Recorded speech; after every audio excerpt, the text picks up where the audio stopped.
blah blah blah blah blah blah blah blah blah blah blah blah blah.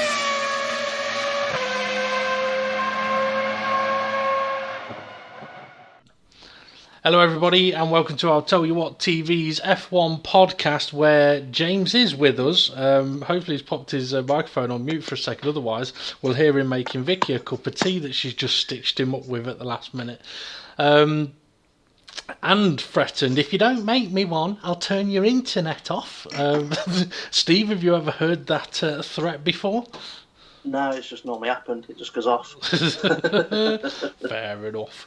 Okay, yeah, so we're here tonight to talk about the Belgian Grand Prix that happened this weekend, but also just to mention to everybody as well, we will be doing our F1 podcast, and when we come to an end with that, we'll take a short 5-10 minute break, and then we'll be back live for our after show. And our after show could contain absolutely anything, could contain everything, could contain nothing. We'll have to wait and find out. As for the Belgian Grand Prix though, interestingly, me, Steve and James haven't really talked much about what we thought of the race before tonight. So I've no idea what Steve thinks about the race, or James, or vice versa. Now, I'm going to do things slightly different order than usual.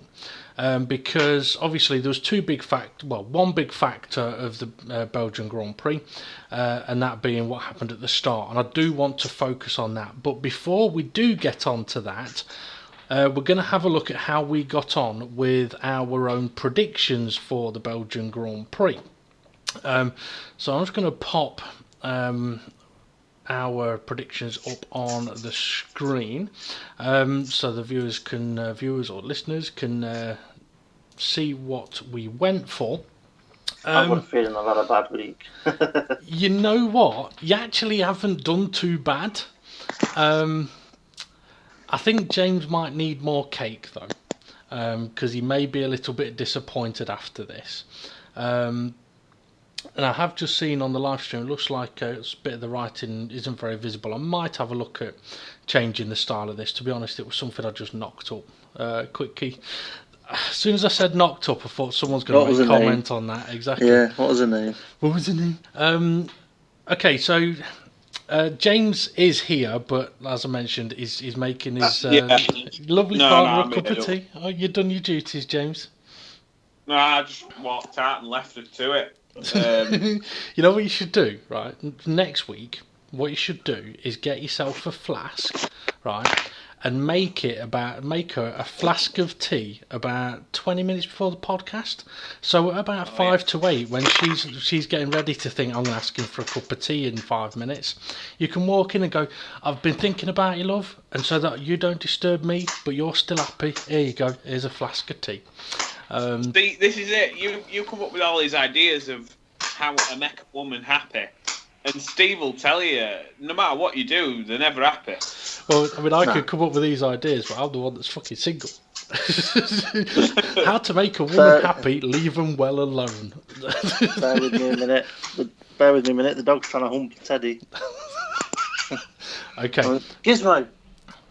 Oi, stop it. You wouldn't like it, Steve, if you were going at it with a wife and someone poked the head round the door and went, oi, stop it.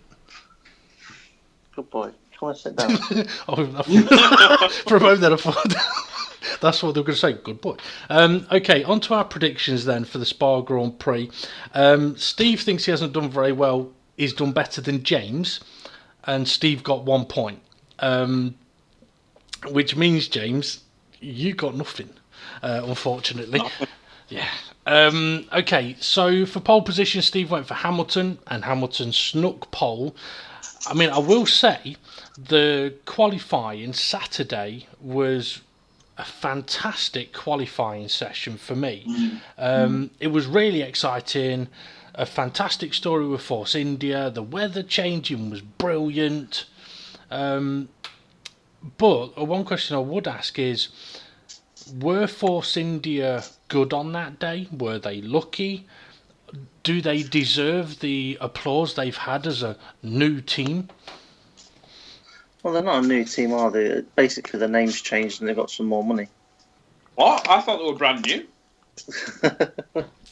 I've never It's seen not their like drivers it's not before. like it's not like they've changed anything from to do with the car or anything since the last race. So additional praise, I don't know, but yeah, there should have some praise because for Force India, even if they hadn't come out of administration, they're getting on to the second row.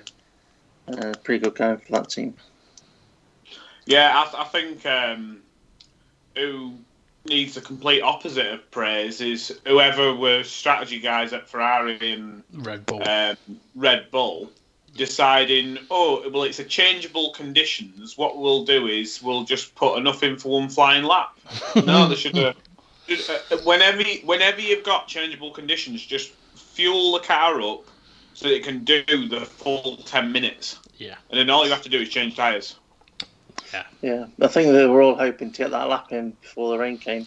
And if you're on low fuel for that one lap, then it would have been important. But once the rain did start coming down, then yeah, you want the fuel on. Not just because the track might get drier, but you get more aware of where you can brake later, how fast you can go around the corner. You learn lap after lap. If you've got to go back to the pits for more fuel, around Spa, that takes up. You could quite easily miss two flying laps if you have to go back in the pits. Yeah. I mean, Force India were lucky in a way. I mean, they Otmar Zafnauer did say after, I think that's his name, Otmar Zafnauer did say afterwards that they got lucky. They decided to gamble doing the extra lap on, or going for the lap on the slicks.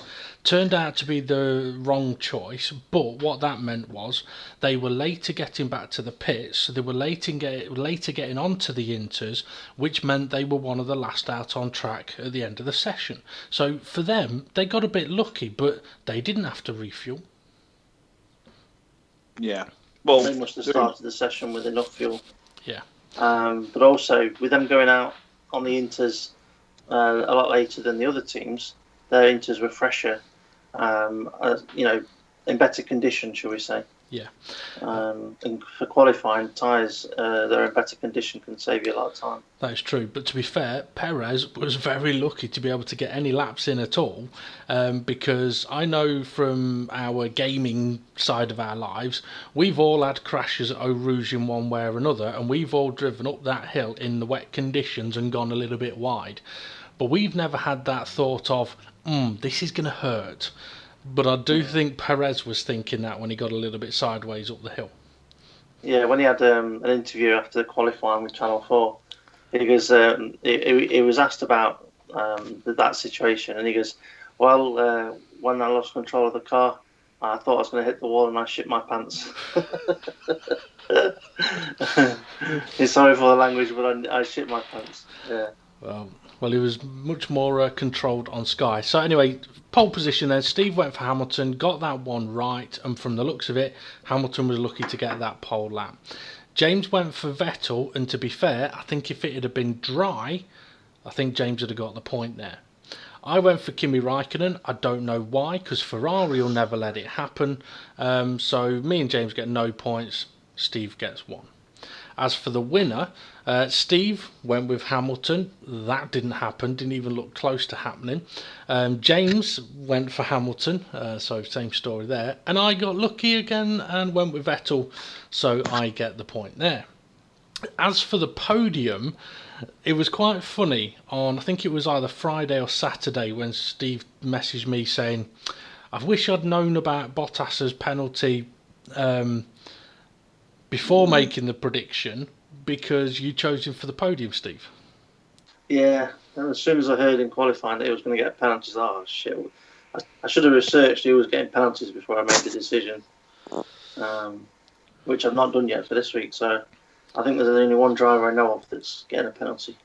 Yeah, and we'll get on to that in a minute. Okay, so Steve chose Hamilton, Bottas, Max Verstappen, and only one of them ended up... No, two of them did end up on the podium. Hamilton and Verstappen, wasn't it? Second and third? Hamilton was second and Verstappen was third, yeah. Yeah, so I'll just check if you're awake, guys. James went for Hamilton, Vettel and Kimi Raikkonen.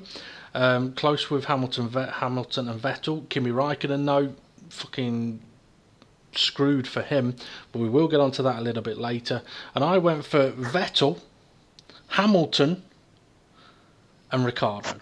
If I'd have picked his fucking teammate, I'd have got a 3 out of 3 in the right order, but I didn't, so no points for me. When you said that, I said, "Oh, you should have Raikkonen, not Raikkonen. You should have Ricciardo because Max Verstappen's going to finish ahead of him." I did say that. I did try and tempt you into going with Verstappen. Yeah, well, I should have listened. Okay, first to crash out. Steve went with Van Dorn. I thought I got that banged on until I realised it was Alonso. Yeah, you could have tried claiming it, but you wouldn't have done it. James went for Grosjean, but to be fair, since James has been picking Grosjean as first to crash out, he's not crashed out, which we'll get on to maybe in a little while. And I went for... Go on, James. He's talking in like these press conferences and like just talking like Will Buxton and like just people in that media pen. Yeah. He's no offense. There's nothing he can do now can save his Formula 1 career unless he goes and gets podiums till the end of the season. Yeah. Because Haas cannot afford to do half a full Formula 1 season and get like 10 points out of him. No, they can't. And no matter what he does now, it's like, well, what we're going on with for the first half of the season. Yeah, and not only that, he ain't going to be going into a bigger team. That ain't going to happen. No. Which means if he's staying in Formula 1, it's going to be downwards.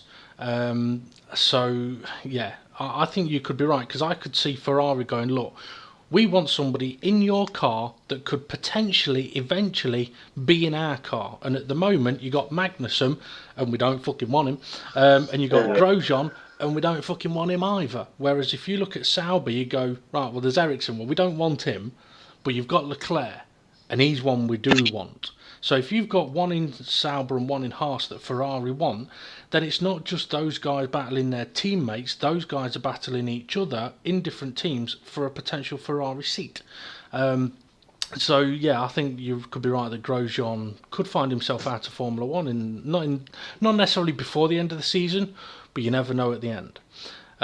I went for Lance Stroll. I actually thought that he might crash into a Force India, but then, to be fair, I don't think a Williams ever got fucking close to a Force India all weekend. They could have been in the same fucking, like, in garages next to each other in the pit lane, and they still wouldn't have been close to each other at any point in the weekend. So no points for any of us there. One of the random predictions was, will there be a crash at Eau Rouge? Steve said yes, it'll be Van Dorn, so he was wrong. James said yes, it'll be lap 30, Ericsson or Grosjean. James was wrong. And I said, no, there won't be. So I was right. So I get a point. On to the next bit, which I think is a little bit of a talking point for me, especially from this weekend. And the other random prediction we went for was who will be Sky Sports voted driver of the day. Now, we put our guesses in. Steve went for Bottas, James went for Max Verstappen, and I went for Vettel. Now, I'm pretty sure Steve knows who Sky picked. I'm just curious, James, if you know who not Sky picked, but who people voted for on Sky to be driver of the day. I can't remember who won it. Well, I can tell you in a moment. It'll probably been Sky. It'll probably been like Bottas or something like that. Okay. Well, one of the things we also did, but this wasn't part of the predictions as such, we did say that we would, after the race, so tonight, we would choose who we would have given driver of the day to. So we'll get on to that in a second. Now, the Sky viewers, they voted for Sebastian Vettel as the driver of the day. And I chose Vettel, so I get the point for that. But I had a big problem when it came to me actually thinking who would be my driver of the day. Because for me, I don't think I'd necessarily give it to Vettel. And I don't think there was anybody else that necessarily deserved it. So I came up with one possibility, which was, you know what, should give it to Stoffel Van Dorn. He did beat Fernando Alonso. Yeah. But Fernando Alonso didn't put a foot wrong all race. True, true. I mean, I've got views on this and about Vettel getting it, and it's so easy just to give it to the guy that won the race. And okay, he had to overtake Hamilton to win it, but I mean, looking down the finishing order, and you see where Bottas got to from the back of the grid. That's pretty good going. To get to fourth place from the back of the grid. So why can't Bottas have it for doing that? But if you were to forget about the top teams and think of the lower teams and which driver probably excelled a little bit more than what they would do normally, you've probably got to say Ocon for putting it on the second row in third place on the grid, and then bringing the car in where he did. I know his teammate beat him, but his teammate's a much more experienced driver. So I would probably give it to Ocon. Or whatever you want to call him. Yeah, I mean, I personally wouldn't give it to Vettel. So even though I've got the point for this, which I'm pleased about, I'm actually a bit disappointed that Vettel did get it. Now, what it does for our predictions is it means that Steve is on 20 points because he got a point today. I'm on 20 points because I got 3 points. James, you are becoming the Williams of the predictions. No way. It's bullshit. It's absolutely bullshit. You're going to get lapped soon on the predictions. I feel like Nana. You're on 9 points, and just to put that into perspective, your mate Paul, who's only ever done one prediction, is still on 6 points, and you've done 10, and you're on 9 points. 13, and you're on 9 points. Okay, so we want more from you for the rest of the season, James. You're gonna get it. Listen to that confidence.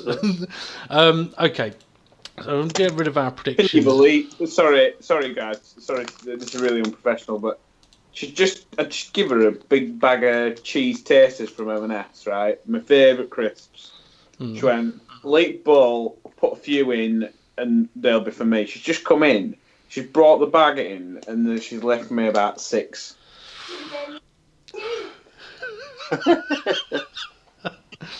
It's love, James. It's love. Yeah. Okay, so thinking of your waistline. That's what it is, James. Yeah, it could be. Well, don't worry. I might have a surprise for Vicky later on, but that's to do with the after show. Anyway, okay. So when it comes to us picking a driver of the day, then right? I mean, I mentioned about Van Dorn. I was only joking, obviously. I couldn't pick a driver of the day straight after the race. I couldn't pick a driver of the day yesterday. It was only really this morning, well not this morning, this afternoon, that I worked out who I would give driver of the day to, right? And this was my thought process, a little bit like what you mentioned, Steve. Okay, Vettel has overtaken Hamilton to take the lead of the race and go and win. I do want to make a point about that, but not right now. And that's, I'll make a point about it later on. So yeah, Vettel, okay, you could give it to him, but he's not really had to do a lot. He did have the strongest car. The other people, maybe a Perez, maybe an Ocon. I think you could say they'd probably deserve it. If you took the whole weekend as a one, then yeah, either of the Force Indias for what they did on Saturday, and either of them for, I mean, perhaps even Ocon for having a sniff at being able to lead the race, but then going, actually, you know what? If I try this, we're all going to crash. I'm going to back out a bit. So that, to me, sort of showed bravery, commitment, ability, and mental capacity. Because it's very easy to put yourself in that situation and go, I'm going for it! Oh, fuck! So, anyway, for me, it boiled down to one thing. I decided I'd give driver of the day to Valtteri Bottas. Not because he went from near the back of the grid to fourth.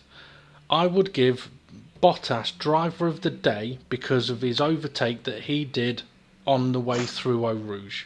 Yeah. So for me, driver of the day, Bottas because of Eau Rouge. James, thoughts? I mean, that overtake was all on the dirty side of Eau Rouge as well. Yeah. It was very brave. He didn't come back to the racing line. He stayed. He gave a car's width all the way up Eau Rouge. Mm-hmm. Which was good overtake. Yeah, James. Who were it against again? Was it one of the Haas? It was either a Haas or a Williams. I mean, it wasn't against... No, it wasn't. It was a Toro Rosso. It was... Gasly. Hartley. It was either Gasly or Hartley, obviously, because they were the only two in the Toro Rosso. But yeah, it might have been Gasly. Right. Yeah, well, fair play to him. I've got to say, the Ferrari-powered engine in the Sauber, just clearly Charles Leclerc were out at turn one, but even for Marcus Ericsson, when he were having that battle with the Toro Rosso, I think it was Brendan Hartley. Brendan Hartley were better than him through the corners, but on the straights, yeah, that were a fucking torpedo. I mean, okay, I mean that was a good little battle. So I mean, maybe one of those could feature as a potential driver of the day for you. But who would you pick as your driver of the day? Prancing horse by the sound of it. Vettel did his stereotypical get me gap, that's it, comfortable. Hamilton tried something, but I think with the Red Bull of Verstappen being in the way, that kind of halted his progress when he needed clear air.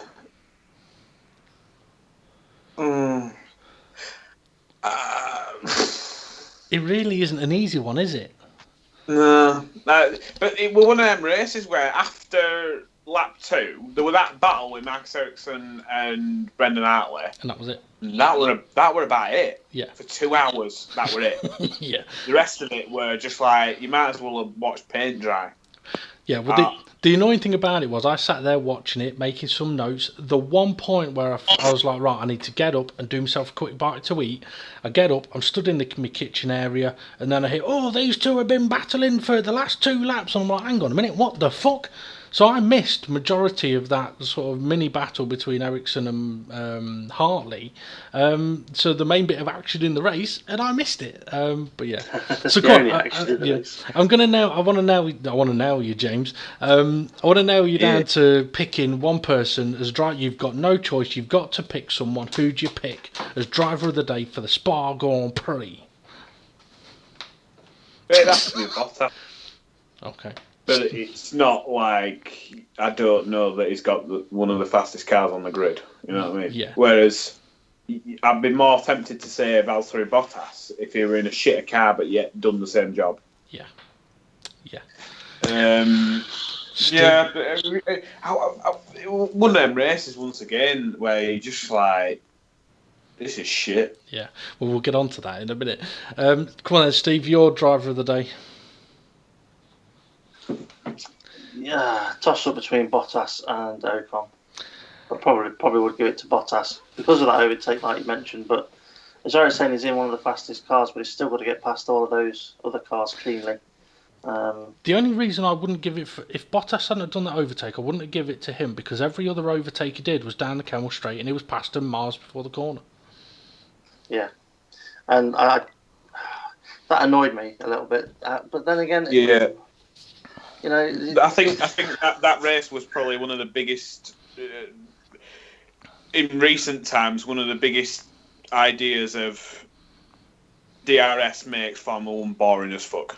Yeah, well, because she just sat there and Croft is, bless him, he's doing his best. It's like, oh my god, and there he goes round the outside. There's nothing they can do. No. And that clearly is the problem. There's nothing a defending driver can do. Yeah, no matter what the fuck he does. I mean, unless he just turns in on it. I mean that's the thing. There's nothing he can do. As the defending driver, you may as well stay on the racing line because then you've got the race. But if you stay on the racing line, people go, oh, he's not even trying to defend.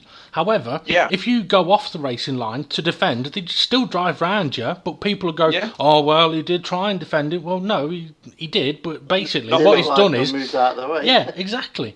Now, there was a good example of how much effect slipstream... I know Anthony Davidson, after the race, showed the effect of slipstream at the start of the race. So... around Spa, slipstream was more than strong enough. But that's because you've got from turn 1 through Eau Rouge, up the hill, and then onto the straight. I'm surprised that they haven't gone, you know what, we don't need it here. or haven't gone, let's shorten it a bit. I mean, whether it be it activates later or it closes earlier, whichever way, it would have been much better. Anyway. Well, it's funny you say that, because the battle with Marcus Ericsson and Brendan Hartley, whenever he got DRS and were trying to get past the Ferrari, clearly the Ferrari was a lot more powerful than the Honda. But when the DRS were open, it got up alongside him, and he must have knocked the button or something, and the DRS closed.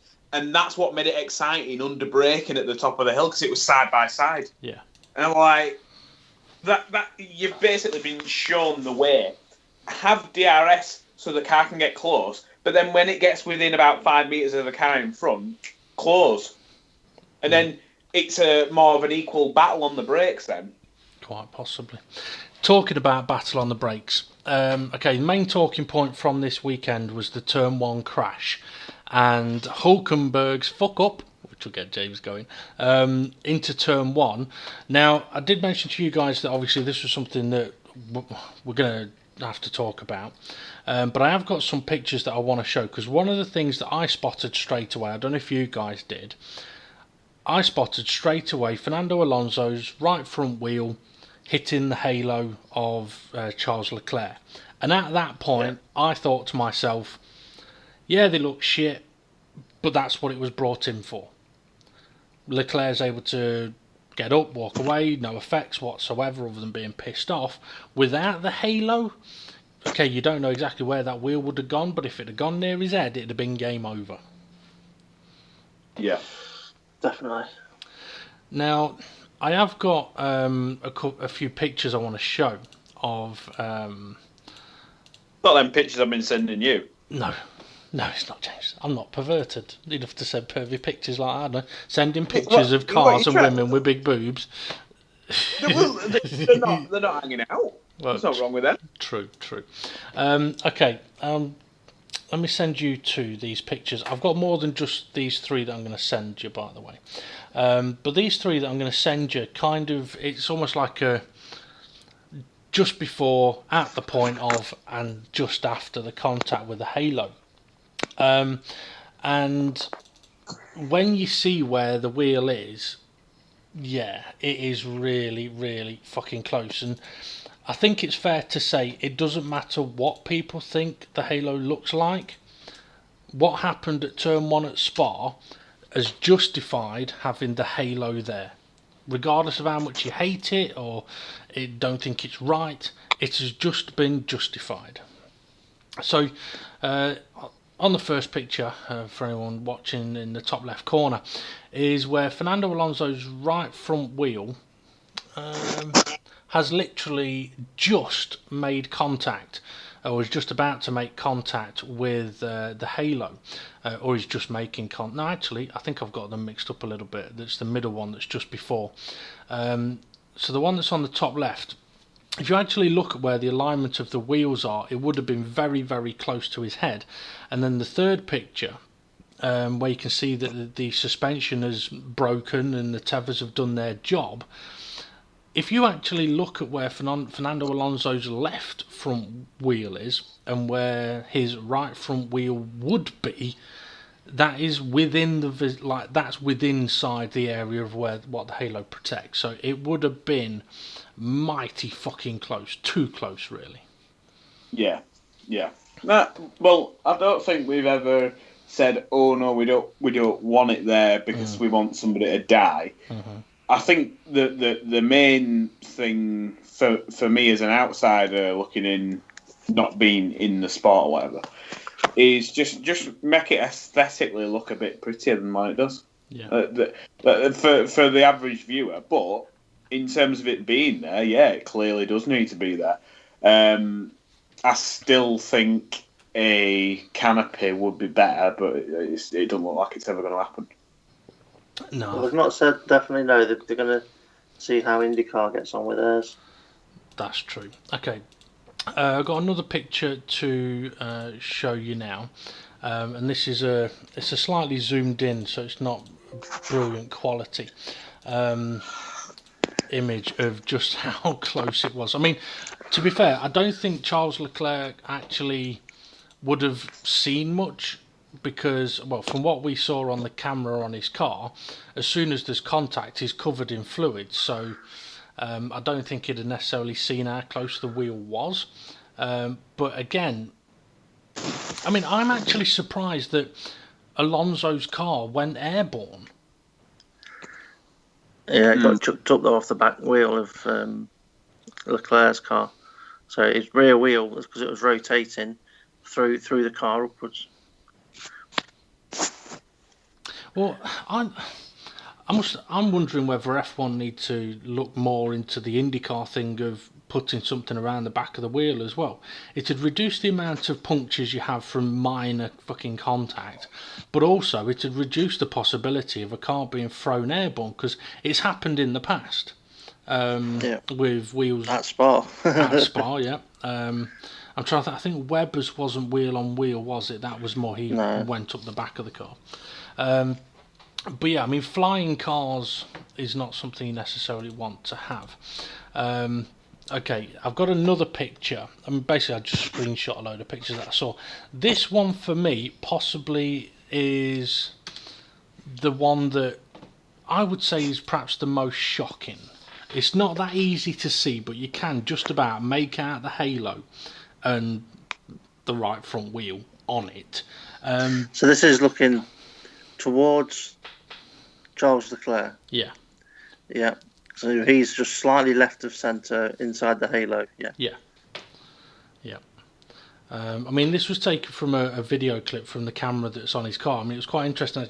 Whoever was controlling the camera on this particular clip, it'll be a 360 camera. It is, but somebody was actually, for this, from the clip that I took this screenshot from, somebody had controlled the camera, right?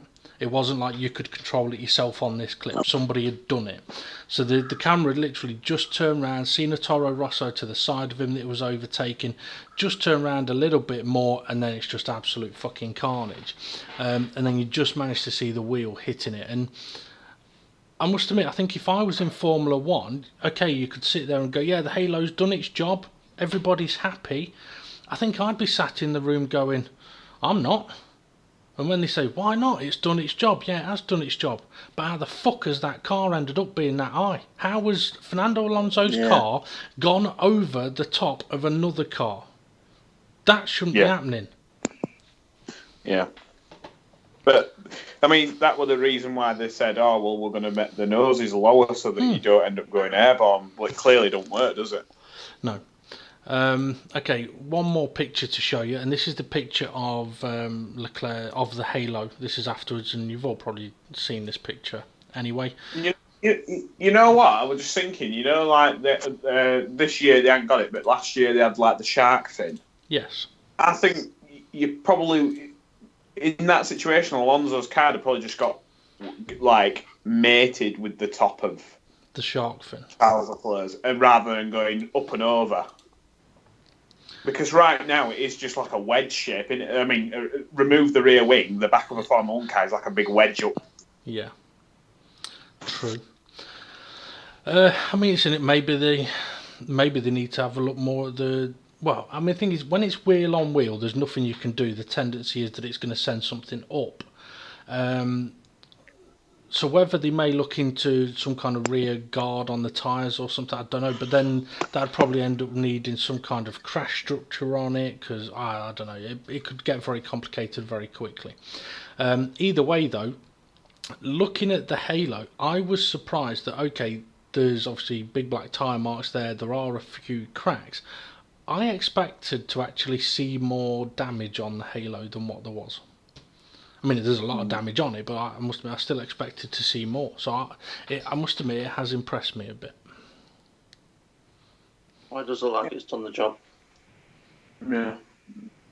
But yeah, I still think it, rather than just going, yeah, it's done its job, it's doing a brilliant thing, I think it still probably could be better in terms of safety. Yeah, it's great.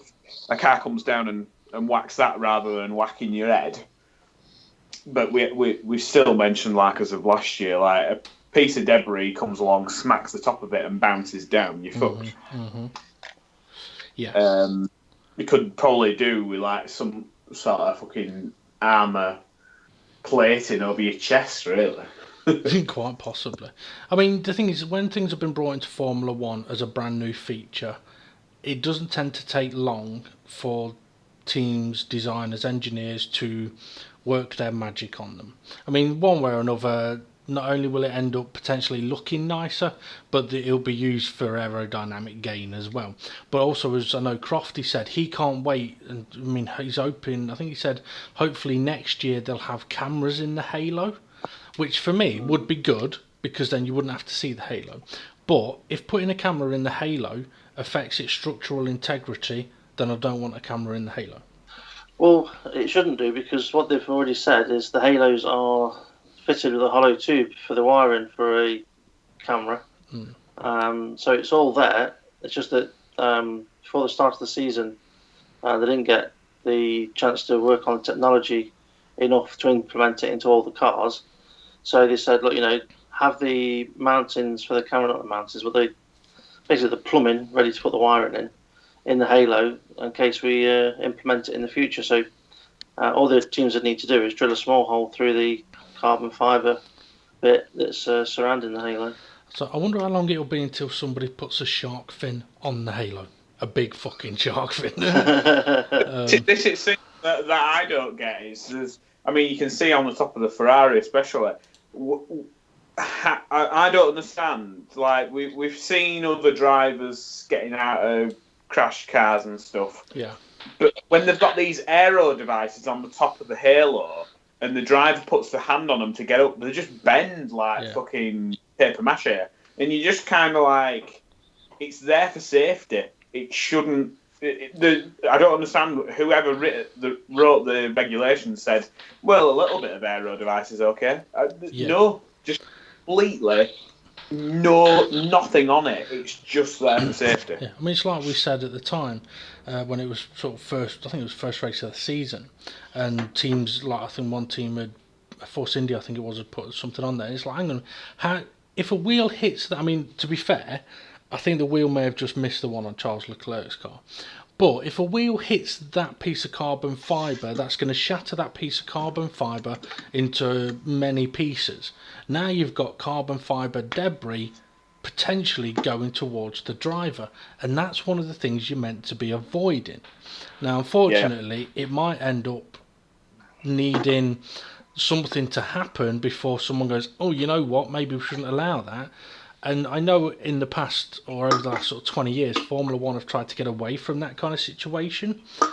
But it doesn't take that long to get yourself back into a lull of, oh, well, everything's safe at the moment. Nobody's been hurt for a while. We don't need to change anything. Yeah, you can do that. That's fine. Oh, you don't want to have a steering wheel. You don't want to have a brake pedal. That's fine. No one's crashed with not having a brake pedal. Well, that's because no one's driven without a brake pedal before, knobhead. So, yeah. Anyway, I know you might have some thoughts on this, James. Hulkenberg, was it a fuck up or was it a failure?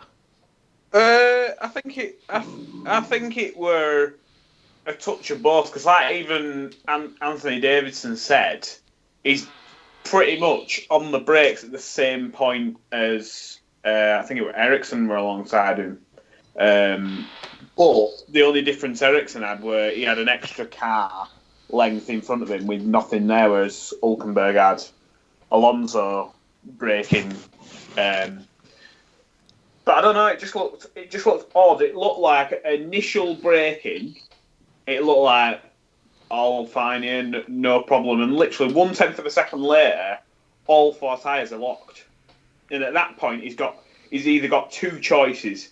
He can either pull his foot off the brake and turn to the left and just drive his car straight into the wall and look like a total fucking idiot, or he can let his foot off the brake and dab it back on and hope for the best. And he chose the second option. Well, and he still looked like a fucking idiot. He kind of did both, because he did try steering to the left. I think had he not steered to the left, it may have slowed down a bit more, but it's still a bit Alonso. I mean, I wonder whether... I mean, he did come out after the race, or in his interview while the race was still going on, and said, I made a mistake, I braked too late. Now, it could be, because I looked at it and thought, well, initially, everything's fine, and then all of a sudden, yeah, it just double lock-up, and it was a big double lock-up. And I wonder whether it was, he's braked at his normal point, and then there was a split moment where he's gone, shit, I'm not going to make that, and he's hit the brakes a bit more, and that's what's caused the lock-up, and then he's having to react, and now he's out of time, and obviously it happened so quickly in that turn 1 braking zone, there was fuck all else he could do. But I think it's just it's probably the first time we've seen a race start where he's done something so silly. Yeah. Which, for me, that's why I'm a bit like, oh, well, I'll give him benefit of doubt, because he's not like Maldonado. He's not doing it every fucking race. Yeah. I mean, I know Steve might have a view on all of this as well, but he has been given, I believe, a 10-place grid penalty for the incident. Yeah, I see that as quite fair for the amount of drivers that it affected. Now, looking at the incident itself, I would agree with what you said, where it looks like he's broke, realised, shit, that's a bit too late, so he's had the extra pressure on the brake, which made him lock up. He's come off the brake, gone back on it, but it's too late. He's hitting Alonso, there's nothing he can do. But I think the reason for that is, if you look at any footage of it from his on-board, he's got his head turned to the right slightly, and he's looking towards the apex of the corner, and towards the car, he's looking towards the cars that the car next to him is braking behind. Like James was saying, that it was next to him, it was Ericsson. Yeah. He had an extra couple of car lengths he could brake into. I think Alonso was probably not Alonso. Hulkenberg was kind of anticipating that he would have the same braking distance.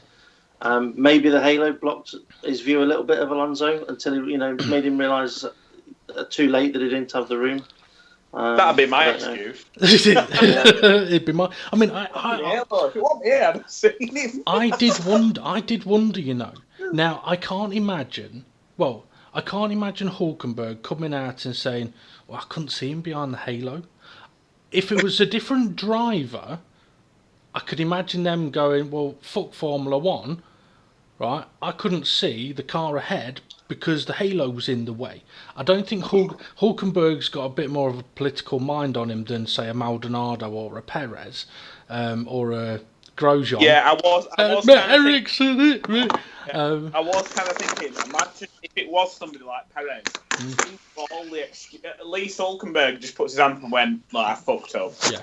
Imagine if it were Perez, it'd have been like, it'd have either gone one or two ways. Either it completely wasn't his fault and it was the car's fault, or it'd have been the car ahead's fault for slowing down in the braking zone. I'm the victim and I look like somebody shot my dog. Yeah. You know what I mean? It'd have been one of them two. Whereas at least Hulkenberg's the type of bloke who goes, look, I fucked up. Yeah. The thing is, as well, it's not easy at times to do that. I mean, I don't want to go on too much about any gaming, but I mean, I had a massive fucking crash recently, and straight away I was like, I fucked up there. Now, I do know that previously, in my competitive nature, my initial gut response would be, well, it's not my fucking fault. That's what I didn't. That was fucking his fault. What's he doing fucking turning left-hander? But then when you look at it back and you go, actually, you know what? That was my fault.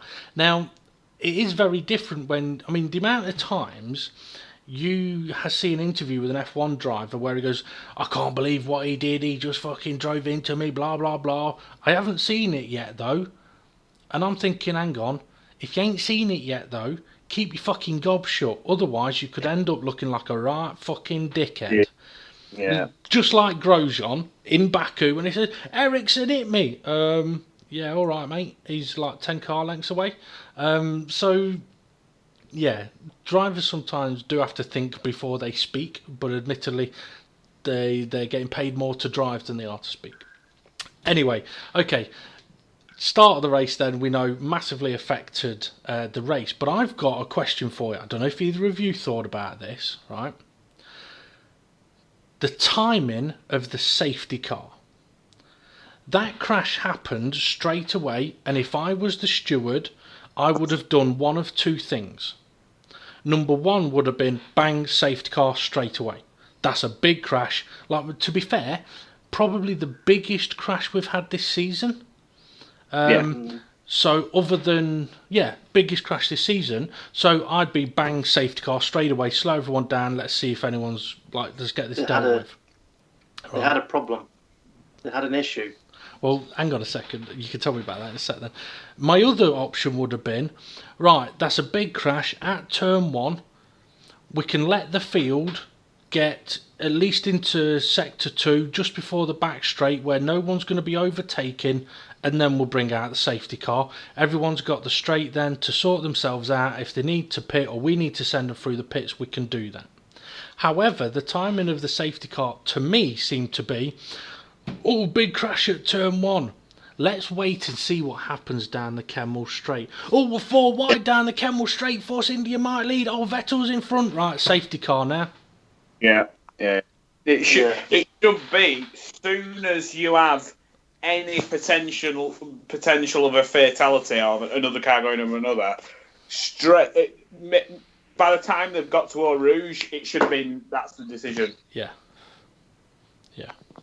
But like you say, it were more, let's see a bit of entertainment because there's going to be fuck all else happening for 2 hours. But the thing is as well, I mean, Steve's obviously got his point he wants to make, and I'm not going to avoid that. I just want to get these in before he gives us the reason, perhaps.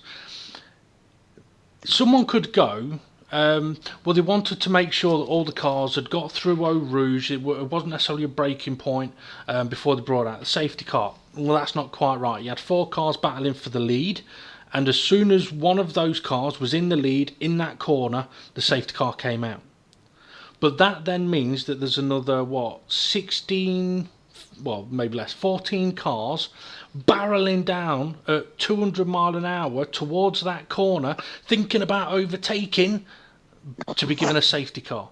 They should have let the cars drive at least until after Pouhon. Because once you get past Pouhon, you're not overtaking. It's very rare in Formula 1 that you'll see cars overtake between Pouhon and Stavelot. So you could have waited until that point to go, right, now we'll bring the safety car out. Okay, Steve, what was the problem that they had?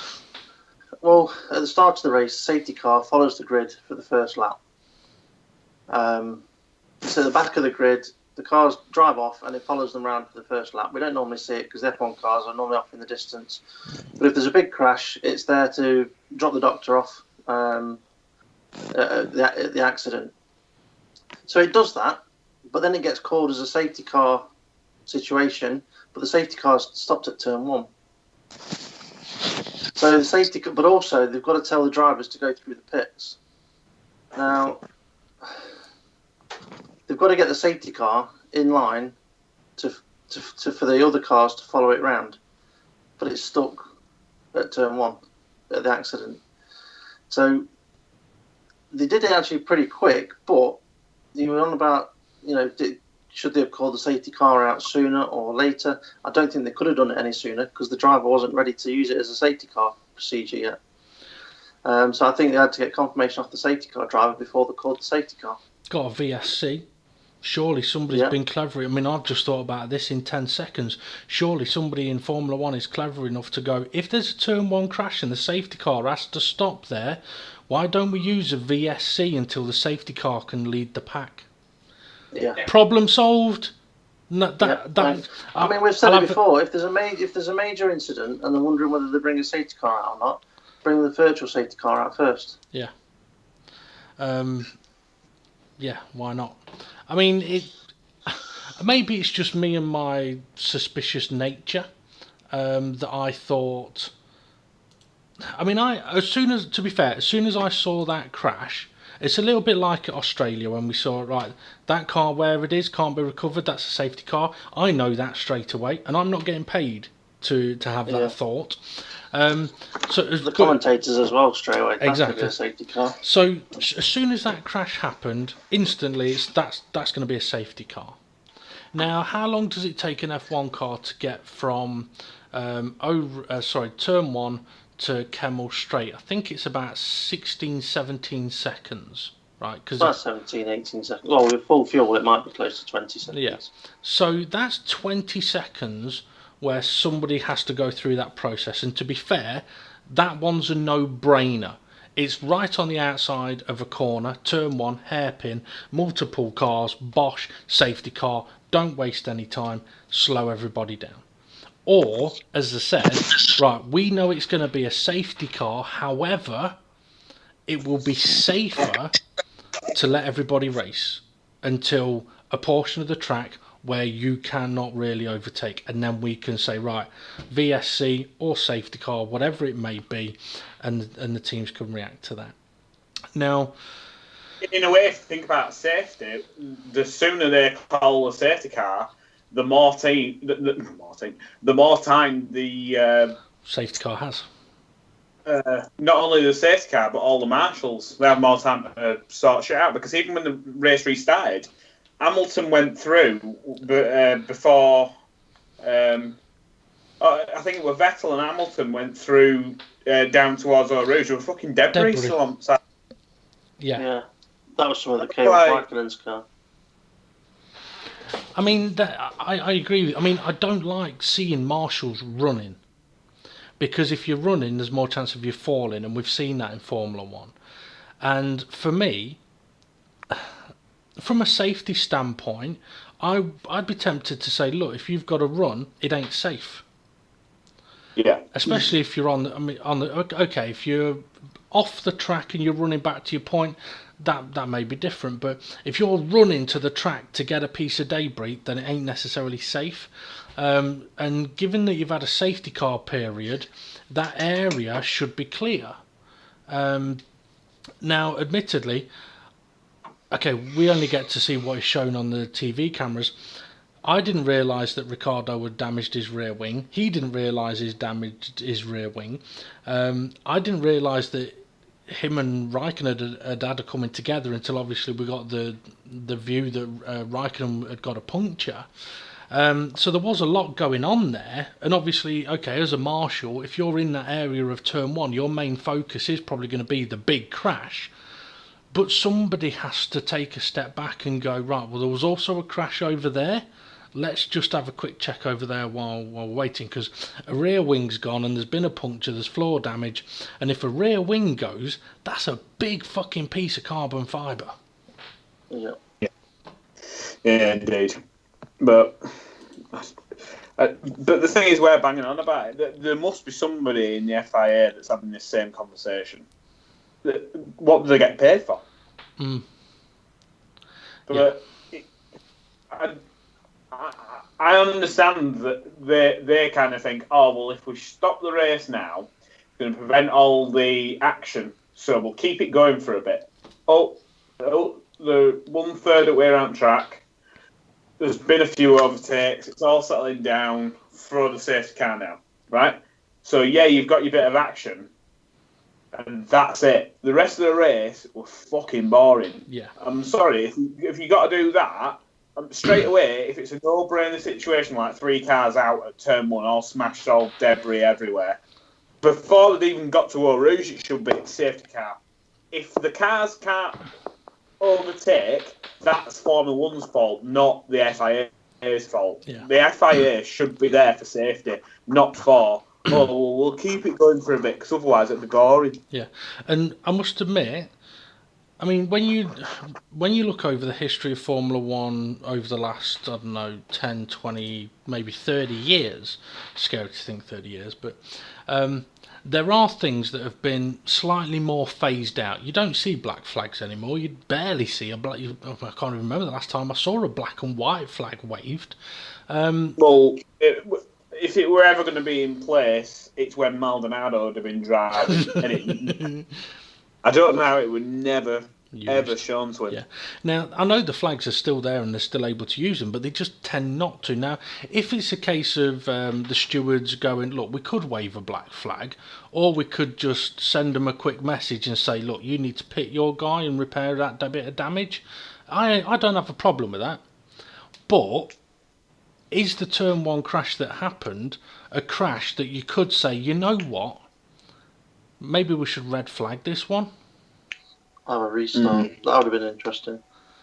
Now, one of the reasons I say that is, on our podcast last week, where we were sort of semi-previewing the Belgian Grand Prix, one of the things that I remember saying, I think I remember saying anyway, is Spa is one of those tracks where once everything settles down at the start, the field will get spread out and not a lot will happen. That's what can happen at Spa. It's a big track. We've seen it in real life Formula 1. We've seen it on video games. It is the nature of the beast. The longer the track, the more spread out the gaps become. And that is exactly what happened. Now, I'm not saying that they should red flag a race because it's a long track. But what I am saying is you've had a massive crash, right, where investigations will take place as to whether the Halo did its job or not and did things right. Hopefully investigation as to how the car ended up being launched in the air. It's a big fucking crash. I mean, to put it into perspective, right, if you ignore the fact that Senna died, which is the bigger crash? Senna's crash or this crash this weekend? Because in all fairness, I'd say this crash this weekend was the bigger crash. Yeah, it's just bigger. It's just that the crash that Senna was involved in unfortunately resulted in his death. So for me, this crash could have been within that realm of, you know what, this maybe should be red flagged. And if you do red flag it, it means that you can 100% make sure all the debris is clear. Not only that, you can 100% make sure that all of your paying spectators get to see the full event that they've paid for, not a race once again this season where a number of laps have been done under the safety car. Now, I haven't kept my notes from all of my previous races, but I would be interested to know how many laps this season have been driven under a safety car or a VSC, because I wouldn't be surprised if it's more than many of the last few years, except that time when half a race was pretty much done under a safety car because it was raining. Yeah, I bet it's about. I bet if you added up all the safety car laps this season, you're probably looking at about one full race with the safety car laps. Well, normally a safety car is out for an average of 3 laps on average, and if there's been roughly on average a safety car each race, because some there's been 2, some there's been none, and some we've had a virtual safety car. If there's been, say, 10 races, that's 30 laps. Yeah. So we're on 30 plus laps worth of safety car. So it's not far off a Grand Prix distance, depending on what Grand Prix it is. Yeah. Yeah. I mean, when you put it in that way, yeah, it's a lot. It is a lot. But anyway, maybe that's just my negative thoughts. We're having a quick look at some of the comments on YouTube. Say hello to Ray, Drew and David Hart, regular watchers. David Hart mentioning that a tyre can hit the Halo at 225 kilometres an hour and it doesn't shatter. The Halo doesn't shatter, but the aerodynamic pieces, like the mini wings, the winglets, that they put on them, I doubt they stay intact at 225 kilometers. I mean, to be fair, on a fucking Williams, it would probably collapse if you fucking look at it. Drew saying, is it possible that Hülkenberg didn't heat up his tyres enough, and that's what caused him to hit the back of Alonso? Or his brakes, because if he's not warmed his brakes up, he's hit that pedal, and straight away what they'll do is they'll grab, and once they've grabbed you, just lock up. I'll have to use that excuse next time I'm downtown. Sorry, love, I didn't mean to grab your arse. It's just I hadn't warmed my hands up. Yeah. What else have we got? What's this? Drew says Hülkenberg is the kind of driver who goes to bars to pick up women and says, "Yeah, this is what F1 gives me." Okay. Right. I mean, if any of the viewers have any questions or anything like that, feel free to get them in. So I think we've pretty much covered the race, haven't we? We've talked about lap 1 up to Kemmel Straight. That's it. We're done. Yeah. Well, I've got a bit of F1 news for you. Go on. But what? It's more of a rumour, and that is Perez going back to McLaren is a possibility. No. Yeah. Come on, James. You've got to join me on that. No. Well, there's no guarantees. There's no guarantees he's going to keep his seat at Force India. I'll say, if he goes there, McLaren are fucked. Yeah. I've got no hope for them, and I don't give a shit about. They're dead to me. I mean, if they're choosing. If he goes there, not only are they picking a driver who isn't good enough, they're not picking a driver who is going to show whether science is good enough or not. Now, it's interesting that you mentioned, Steve, about the possibility of Perez going back to McLaren, because I saw a little story which was, let me find it, there was a conversation between Ocon and Vettel straight after qualifying. Yes. Which was, Vettel said to Ocon, next year, still nothing? And Ocon said no. This is, will you be here at Force India? Yes or no? And Ocon said, no, the seat is taken. Oh yeah? Who? And Ocon responds, have a guess. The one who bought it. Yeah. Vettel says, yes, but the other one. And Ocon says, well, the other one brings money.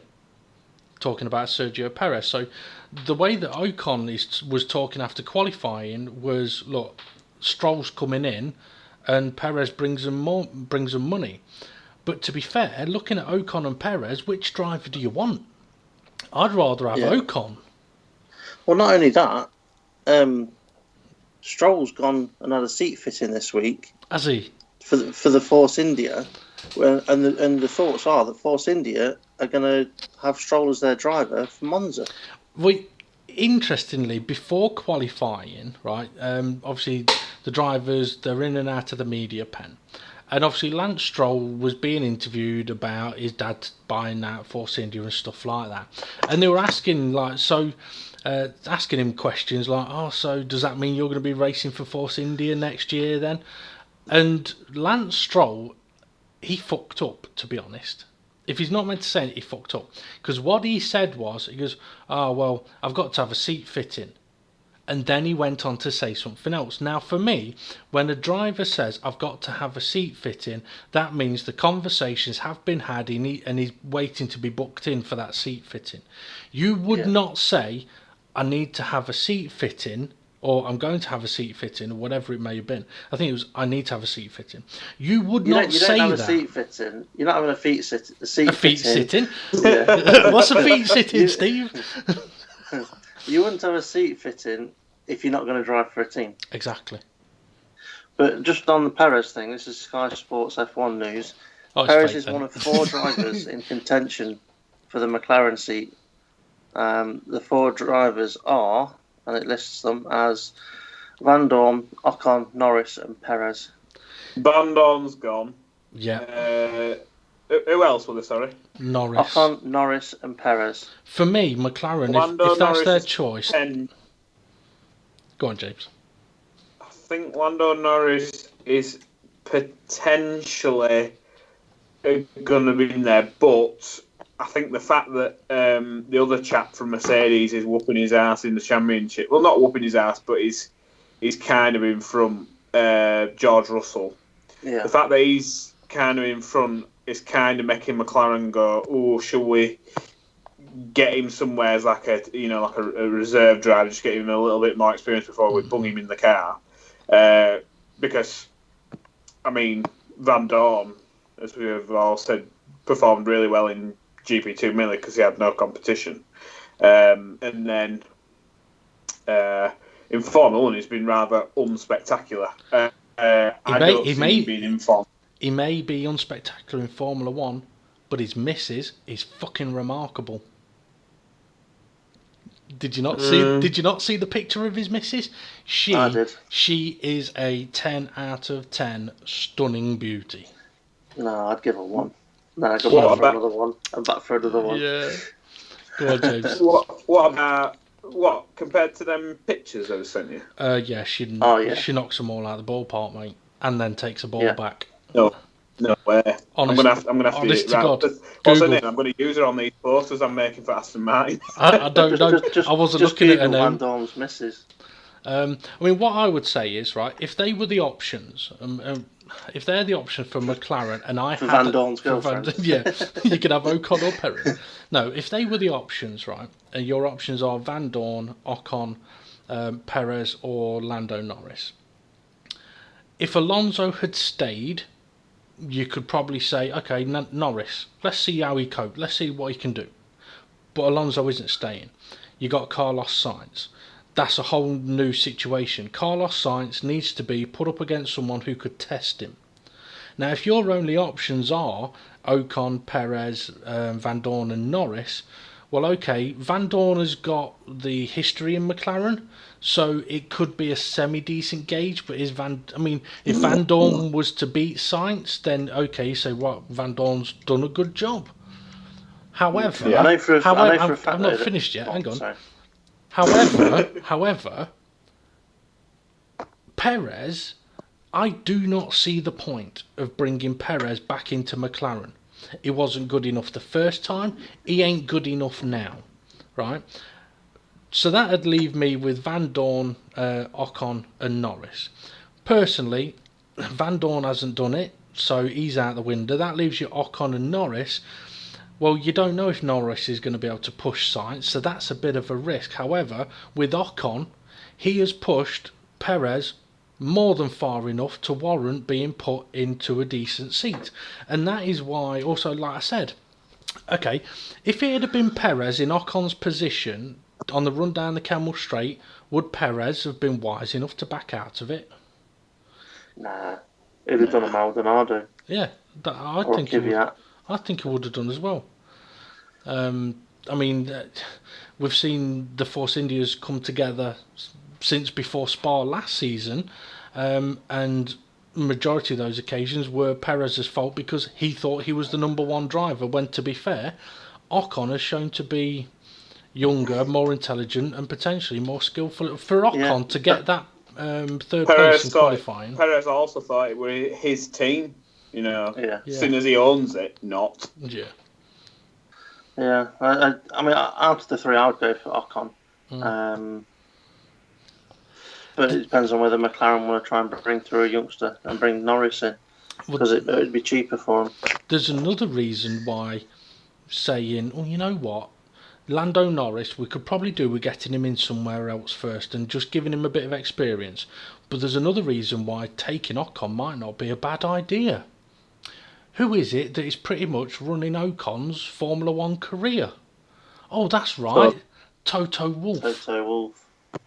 So if McLaren wanted to go, you know what, the Honda was shit, the Renault isn't as good as it was fucking meant to be, and that was our last gasped attempt at keeping Alonso, you know what, maybe we'd be better off with a fucking Mercedes in the back of our car, because fucking Racing Points Force India didn't exist a week ago, and they've just fucking dicked us massively.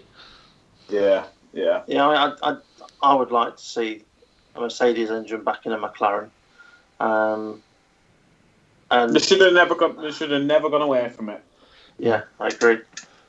I'm surprised that they didn't go back to Mercedes, unless there's something to do with you can only supply so many teams with engines or whatever. No, I don't think. No, I think it'll mainly be.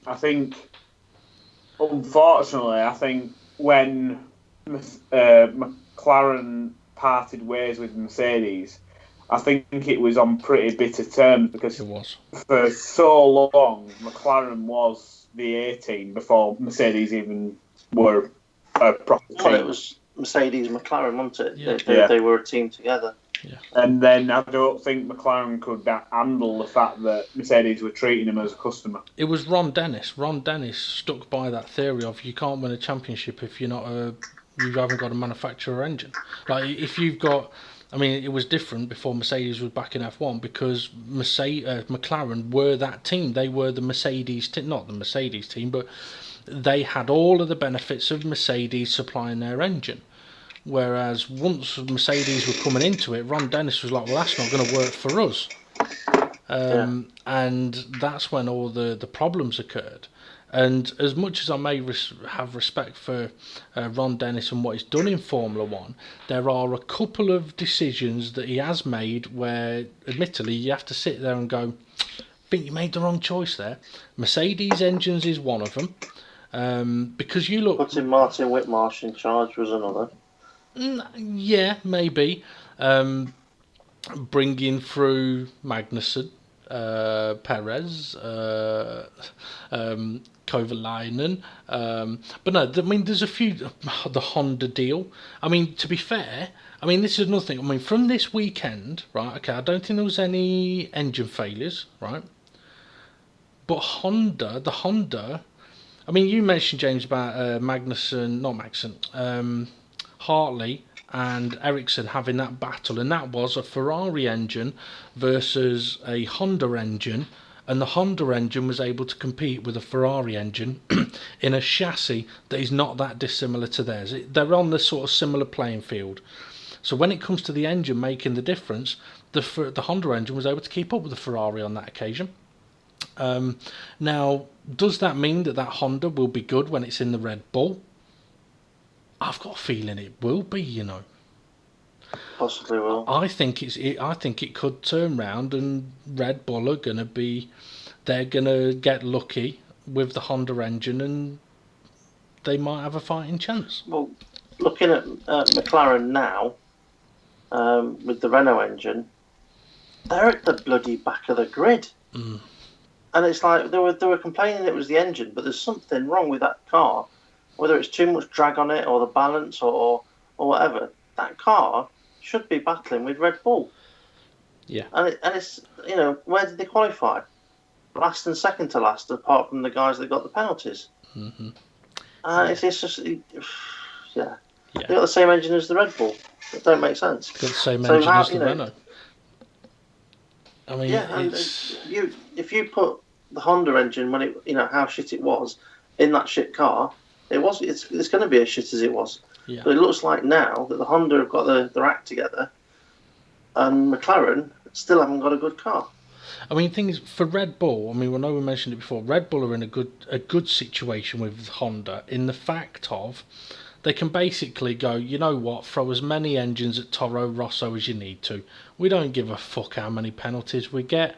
Just throw as many engines at it you need to and get yourself sorted.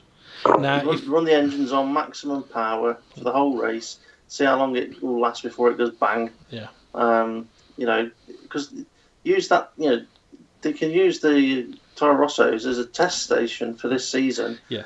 To get the data they need on that engine, so they know how hard they can push it. They'll know the fuel consumption. They'll know top speed and the gear ratios they're going to need for next year. Yeah. So they're not going into it blind with a new engine. I mean, when it comes to the Spa Grand Prix, because we've slightly faded away from it, but that's because, as we mentioned, after the first couple of laps, there was really not a lot that happened.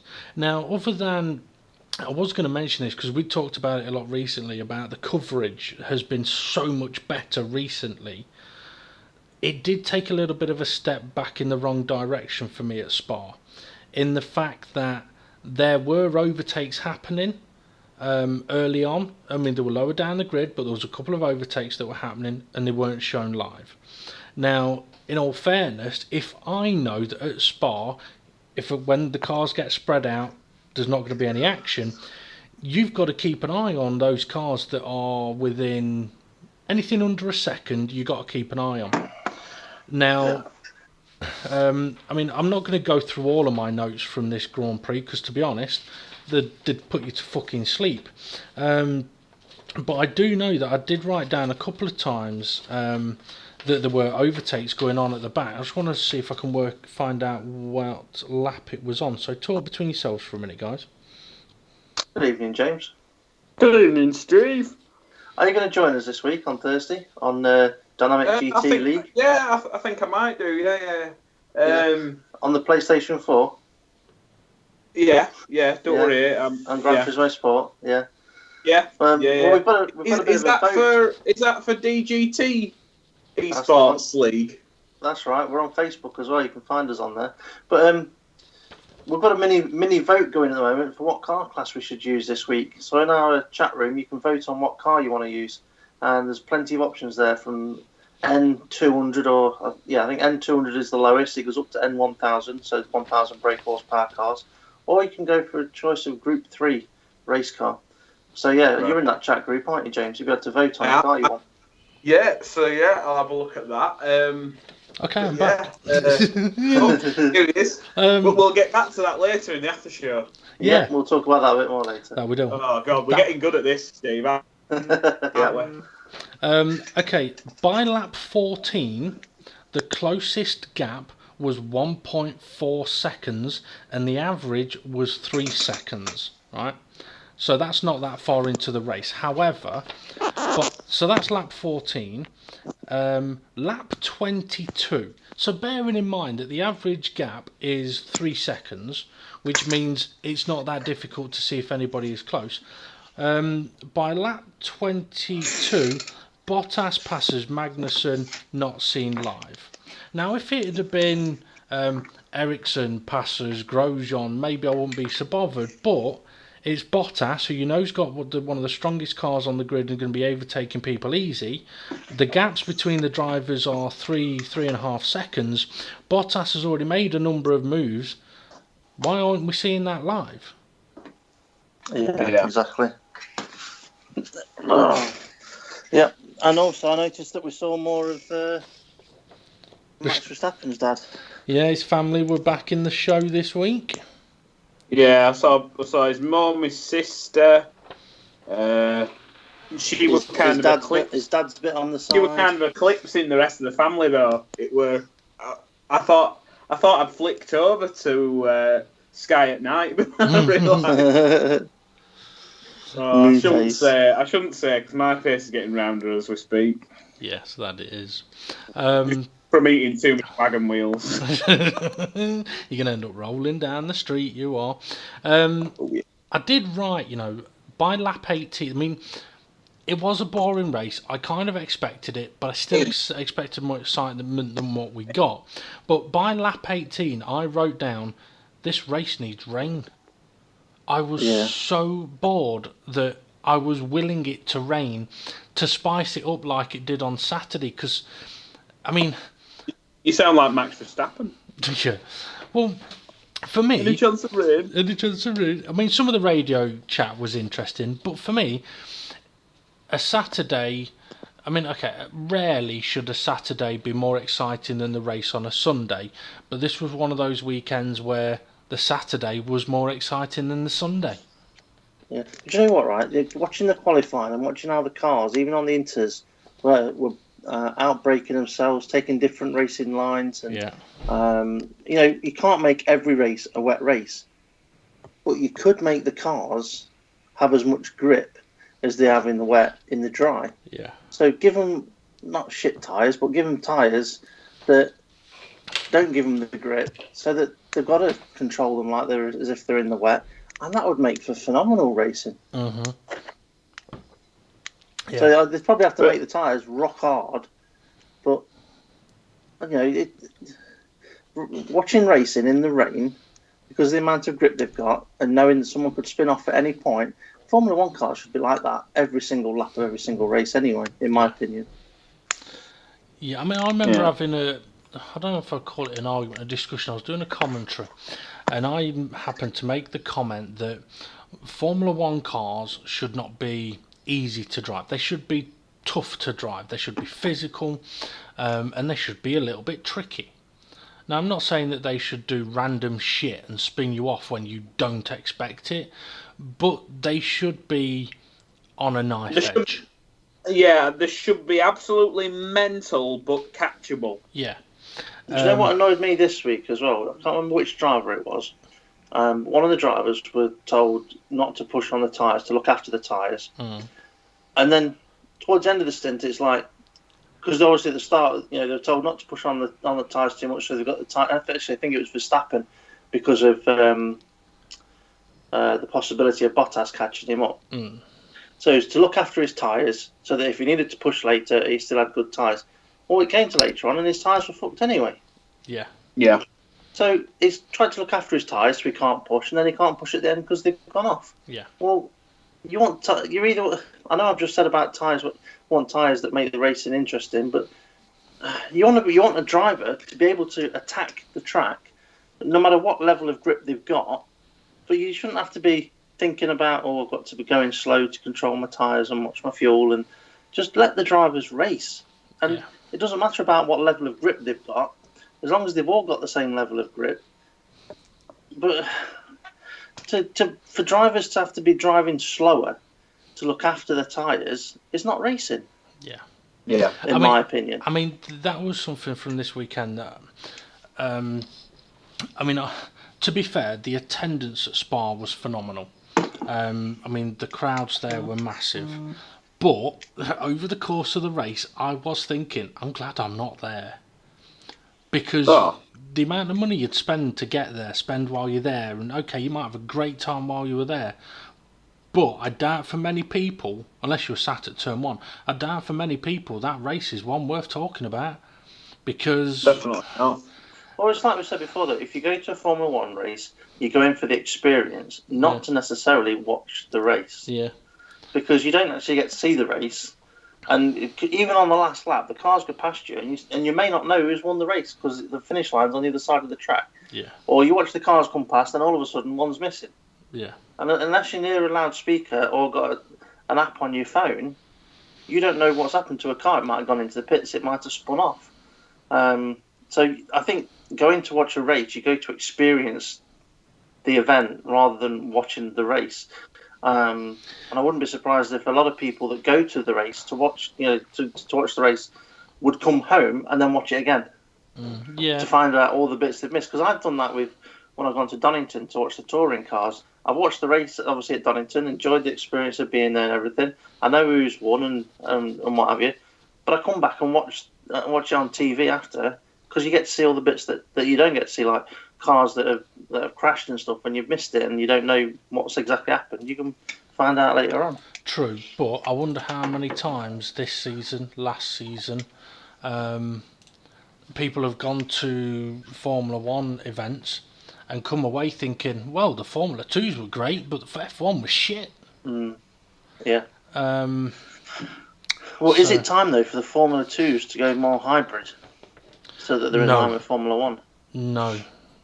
Because the amount of people that say, surely the Formula 1 cars should sound better than the Formula 2s. And if that's the case, they can't make Formula 1s any louder than what they are at the moment. Oh, they can. Maybe they have to make they could, but make Formula 2s more in line with Formula 1. Nah. Personally, it should be the other way around. It should be... Oh, yes, I agree with you, but they're not going to do that. So they could bring Formula 2s in line with... I mean, you think about they've got to regen the power, and then the power gets applied at different parts of the circuit. But in F2, they don't get to learn that and experience that. Yeah, but I think if they went that route, it instantly probably quadruples the cost of running in Formula 2. Also, they haven't got the pit lane safety but the F1 teams need. I mean, for example, I'm sure you know this, but in an F1 pit garage is a man who one of his jobs is at a certain point is to hold the pole that's got a hook on it to hook away any driver that's been electrocuted by the car and can't let go. So now if you bring that into GP2, they're going to need that level of safety, which means they're going to need bigger teams, which means that's going to be even more cost. So I wouldn't want to see it for the financial things, but I wouldn't want to see it because it hasn't helped the racing. It may have helped I mean, they might say, well, it has helped with the economy. Well, maybe, but how can we tell? Because they're able to turn their engine down by minus fucking 1,000 fucking clicks. But not only that, they say about the economic side of things, right? Well, hang on a minute. How many engines have Honda had to fly around the world because they keep going bang? Yeah. What about all the jet fuel that's being used? They need a bigger boat. Well, yeah. Maybe.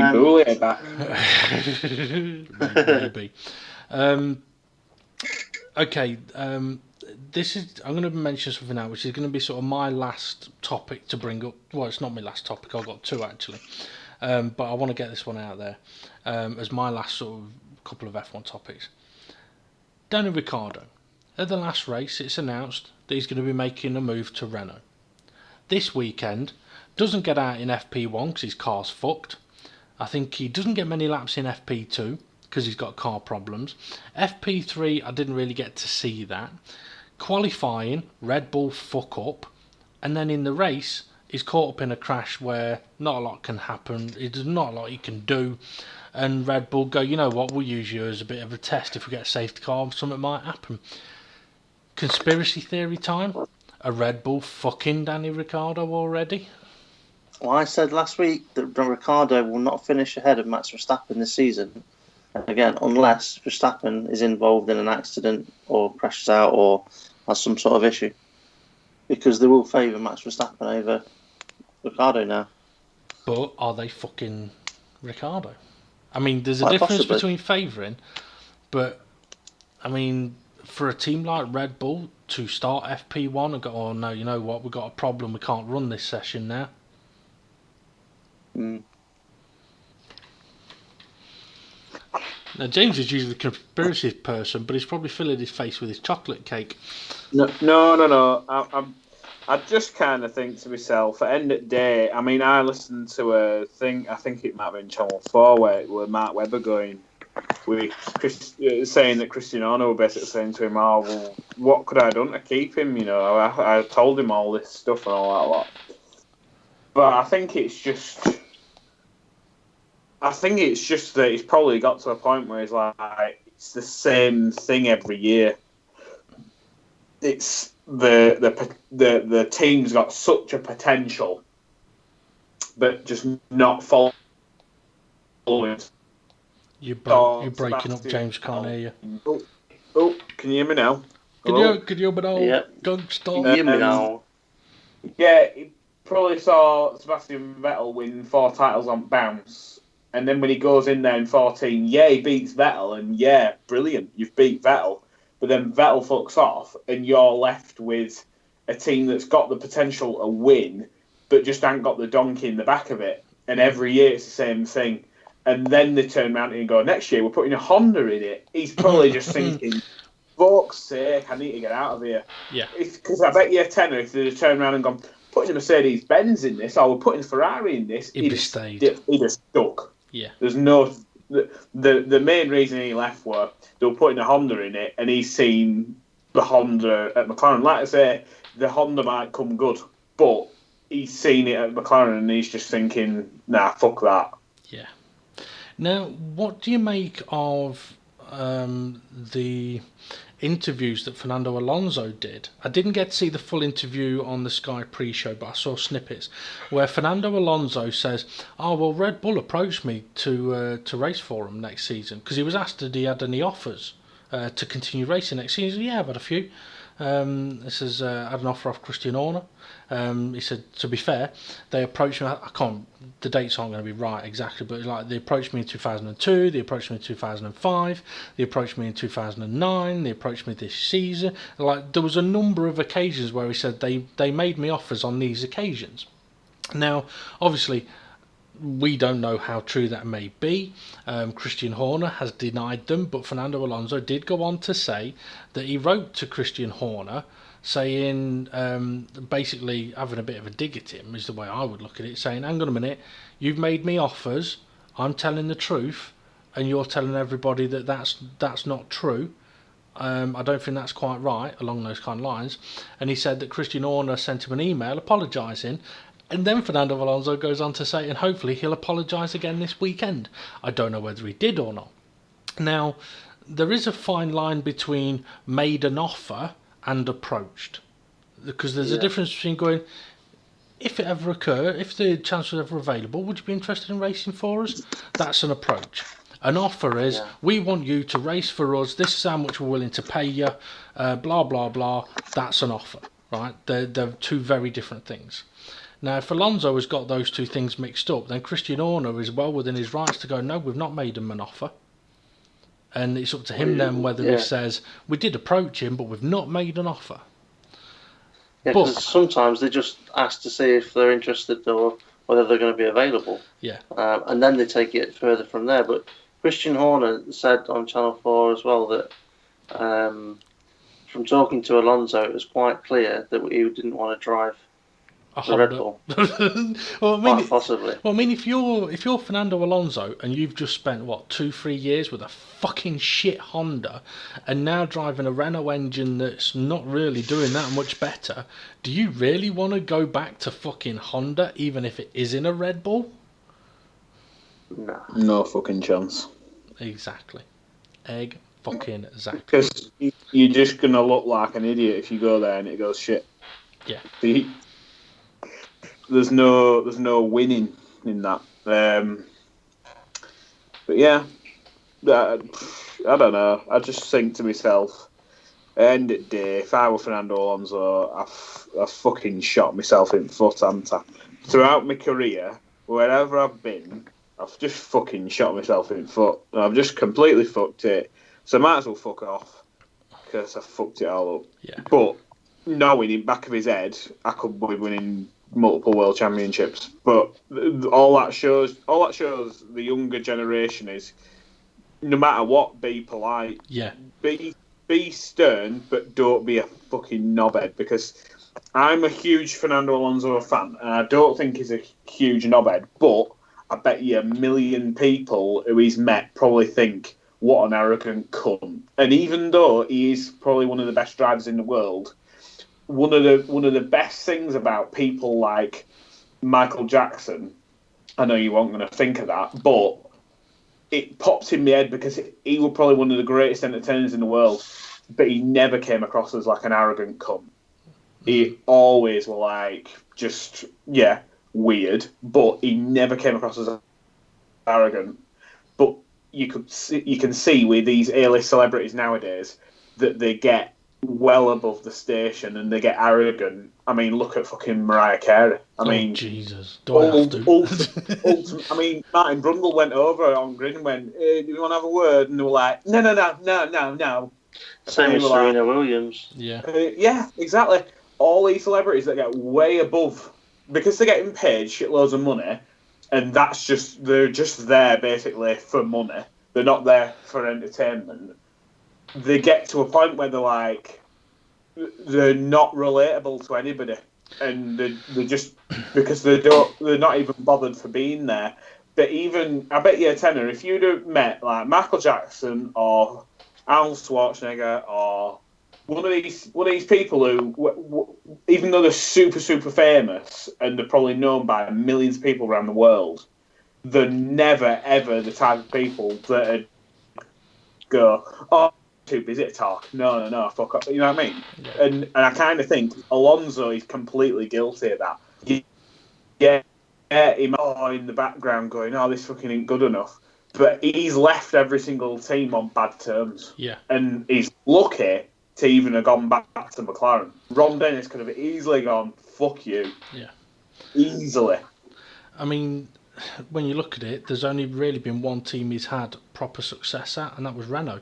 And even then, there was massive suspicions of fucking, well, not just massive suspicions, they were guilty of cheating on his second run at Renault, and his first run at Renault, there was massive suspicions of cheating on that occasion. Now, I'm not saying that was Alonso, because to be fair, Flavio Briatore, as entertaining as he can be, is a dodgy motherfucker. He's the kind of guy that if he's selling you a car, don't fucking buy it, but if he wants to buy your car, fucking sell it to him, because you might make some money out of it.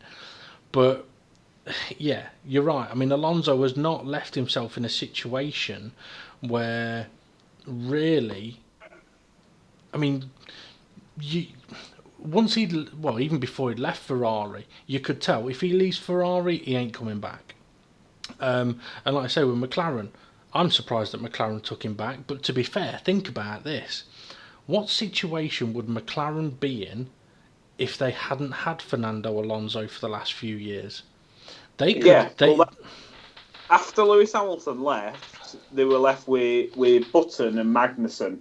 And quite clearly, them two drivers, as good as Button was, and Magnussen's kind of showing this year what he can do, but they clearly were not bringing the sponsors in because they've got, no offence, yeah, Button's good with probably British sponsors, but Japanese was his bigger worldwide sponsors, them two are not going to bring in a lot of fucking money.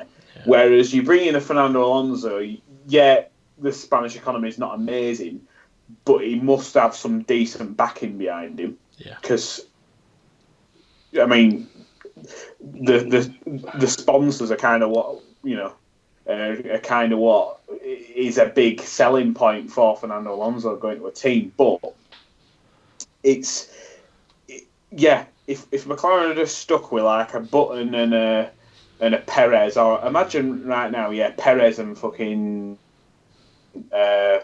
Stoffel Van Dorn. Fuck me, nobody's gonna want to fucking sponsor him. Yeah, the Mexicans will, and maybe some Dutch waffles might want to sponsor him. Belgium. But but there's no.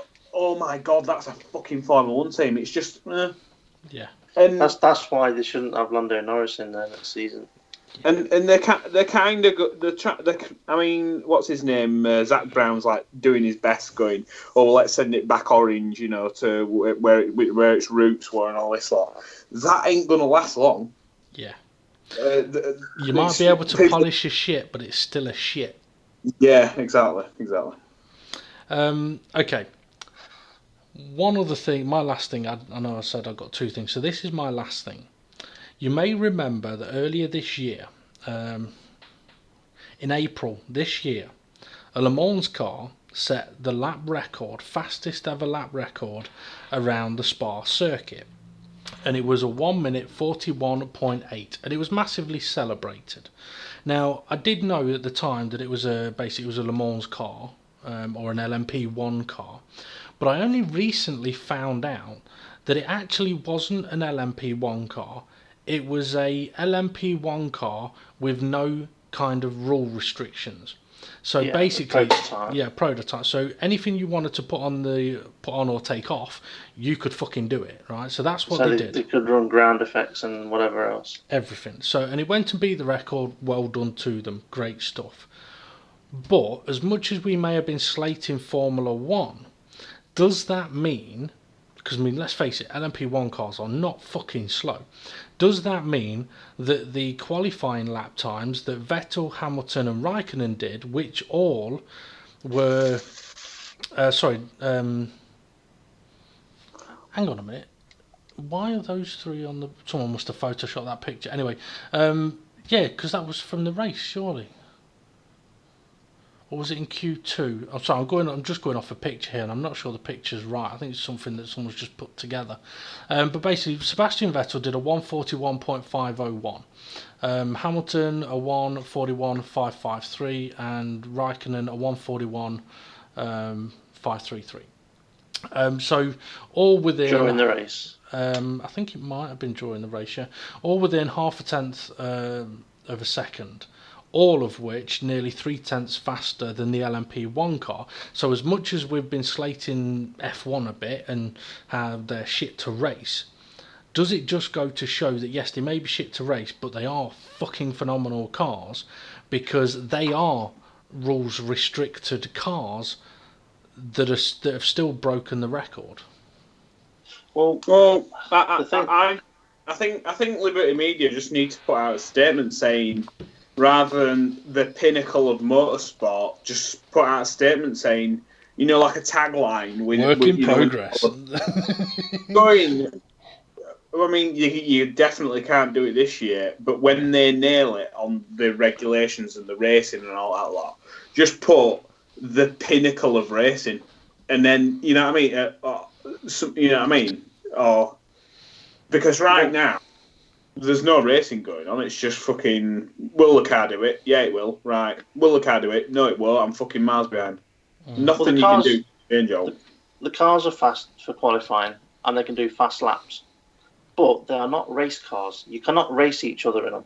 And that's the problem. They're not, they need to be cars that can be raced and overtaken and battling each other. And hopefully the front wing for next season will make a big difference with that. But I still don't think it's enough. Why? I don't understand why they can't use ground effects and scrap the wings. Yeah. Why? I don't understand why ground effects was banned. I really don't.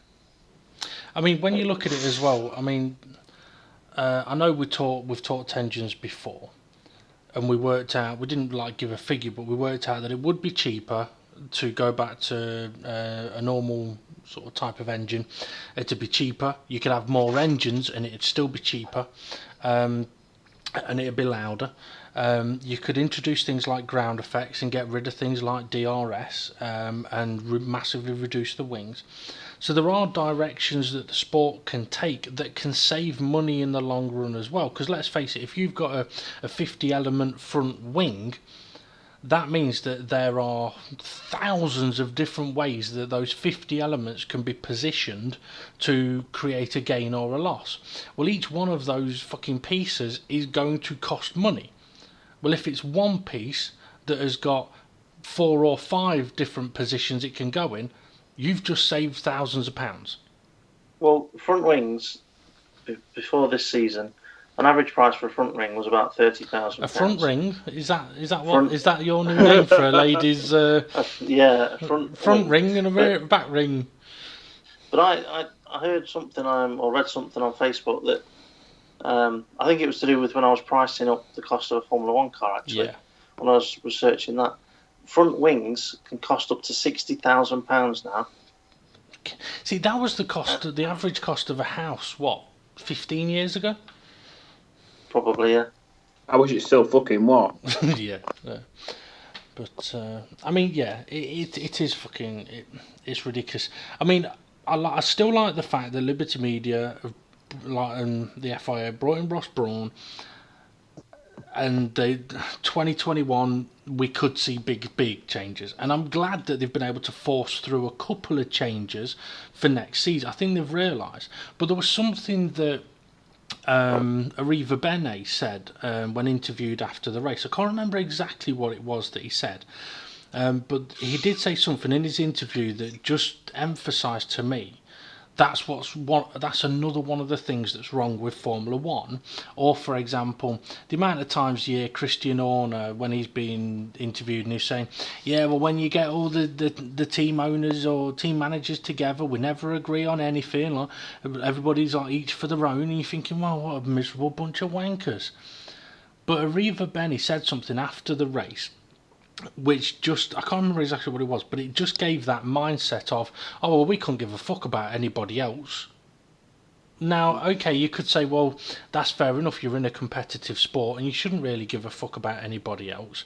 However, you've just been a part of an absolute bore fest of a race that people are going to stop watching. Yeah. And if people aren't watching, money doesn't come in. And if money doesn't come in, people don't get paid. And just like, and how long's it been? 1 hour 46 minutes. Star Wars. Just like Star Wars. People are voting with the wallets. Yeah. People are going, nah, episode 8 was shit. You're bringing out Han Solo. Fuck you, I'm not going to see it. I did exactly the same. I just thought, you know what? Episode 8 was shit. No matter what it is, I'm just going to vote with my wallet. I'm not going to go see the next one. Yeah. I mean, the first one that they brought out, which was episode 7, The Force Awakens, made over $2 billion. $2 billion, one of the highest grossing, I think it is, in America, it's the highest grossing movie ever in America. Worldwide, I think Avatar still beats it just a bit. I think it's only by like 3 million it beats it. But yeah, $2 billion that made, right? I think Rogue One made 1.2 billion. So there's a downward trajectory. But to say it wasn't an episodic Star Wars movie and there was no thing like Luke Skywalker, it were completely new characters, a drop-off of 0.8 billion, whatever that is, right? A lot. Probably about 8. So a fair drop-off, but still not shabby in terms of movies. 1.2 billion is still a decent amount to make. Episode 8 comes out, and that makes 1.2 billion. Now, there you've got your warning signs there. It's been quite, if you had a bar chart, it's been quite high up for, you got 2 billion for Force Awakens. Next year, you've got 1.2. And then the next year after that, you got 1.2. So if anyone was complaining, going, well, you haven't got the main characters like Luke Skywalker, sorry, but yeah, sometimes there is a downward trajectory. But episode 8 should have made because it had like characters like Luke Skywalker, Princess Leia. It had them characters that should have been slightly higher than Rogue One. It should have been around the 1.6 billion, 1.8, and that's mainly from The Force Awakens. Was all them repeat viewings. I must have gone to see that at the cinema about 5 times. Rogue One, I went to go see, and I think I saw it twice. And then I think The Last Jedi, episode 8, I went to go see that twice. But the second time, my arm was twisted. Vicky, I came back and I'm like, Yoda looked fucking weird. And Vicky went, oh, well, let's go see it anyway. So she wanted to see it. And Vicky doesn't like Star Wars, so seeing as she was like, oh, I want to go see it, I thought, well, I better go. So we went to go see that, and after that, I just remember just thinking to myself, Han Solo's coming out pretty soon. I'm not even asked to go see it. And and then Han Solo comes out, it makes 400 million. Yeah. Look, if you see that trajectory, 400 million. The cost of making the movie alone was 500 million. Yeah. Now, the main reason why it cost 500 million to make was because they had to make it twice. They made it once with one set of directors on literally the last week of production. Turned around and went, "We don't like it. Let's bring in another guy and remake it." So the production costs doubled, which is why it was so expensive to make. And then when it only made 400 million, at least people have voted with the money. I kind of wish, in a way, Formula One had really taken a nosedive. I know it sounds awful. I wish it'd really take a nosedive. I gotta say, well done, James. I was about to cut in and go, so come on then, how are you going to connect this to Formula One? And you did it, so fair enough. Well done. But I just really wish Formula One had taken a nosedive. And I think, you know what? I think if Max Verstappen was not in Formula One today, Formula One would be in such a fucking low place. Well, the thing is, next year, it's going to take even more of a hit. Because Channel 4 in Britain isn't going to have Formula One next year. Which means if you're in Britain, the only way that you can really watch Formula One is through Sky. And we've already discussed, watching it through Sky is not fucking cheap. The only way you can really do it is if you've got one person that goes, well, you know what, I really want Sky for everything it's got, and has got 2 or 3 mates that go, well, I don't want Sky, but you know what, I'm an F1 fan. How about I chuck you a £5 every month, or whatever it may be, and I'll have one of your Sky Goes. Well, I can tell you something right now. Formula One are not making any money out of me right now because I'm using Sky Go through my dad's Sky. So I watch Formula One through Sky Go. I'm technically not paying Sky or anybody the money. Dad just gets it for football, which I don't care for. So I mean, but I tell you something. I wouldn't be going if I had to pay now. I technically, in the situation I'm in currently, I could not afford Sky. I'm the same. So I won't be able to watch it. I'd just have to watch the highlights on YouTube. That's all I'll be able to watch. And I probably, if it's all like it is now, the highlights on YouTube is all what you need to watch anyway. Yeah. So you're not missing out. Just out of a 2-hour event, for you to come away with 6 minutes of entertainment, it's fucking shocking. Yeah. I mean, imagine going to a bloody movie and going, bloody hell. I mean, Formula One, a big marquee brand, it'd be like going to the cinema and going, fucking hell, Steven Spielberg making a movie. Bloody hell, we'll have to go see it. Oh, there's been some classics in the past. There's been Jurassic Park, there's been Jaws, fucking Indiana Jones. Yeah, let's get in there. They walk in and they go, right, here's the movie. Amazing for the first 2 minutes, and then fucking literally just watching a tap drip for an hour and 55 minutes. An hour and 50 minutes, And then all of a sudden, a dinosaur comes in and roars, and you're like, oh, fuck, wake up, oh, shit, oh. And then it goes back to the tap dripping. And then at the end, right when credits roll, everybody's going, oh, well done, well done. And you're literally like, well, that it? Because I tell you something, if that were a movie and you were paying for a movie, people would be fucking walking out of the place. And I'll tell you something, I was kind of thinking this to myself. I was thinking, you know, like sometimes like live theatre events or something like that, they sometimes stream them straight to cinemas so you can all sit down in a group. And even though you're not at that specific theatre, you can kind of get the same kind of a feeling. And I was kind of thinking Formula 1 would probably do a great job by putting itself in like a cinema. And I think I'd probably go, if it was entertaining, I would go to a big cinema, sit there with popcorn for 2 hours and watch a Formula 1 race on a massive screen with super cool sound. And I'd probably pay for that. But right now, I technically, if somebody I love Formula 1 because I know the potential of what it can be. But right now, I wouldn't pay a penny to watch it, and I don't. No. I'd agree with you.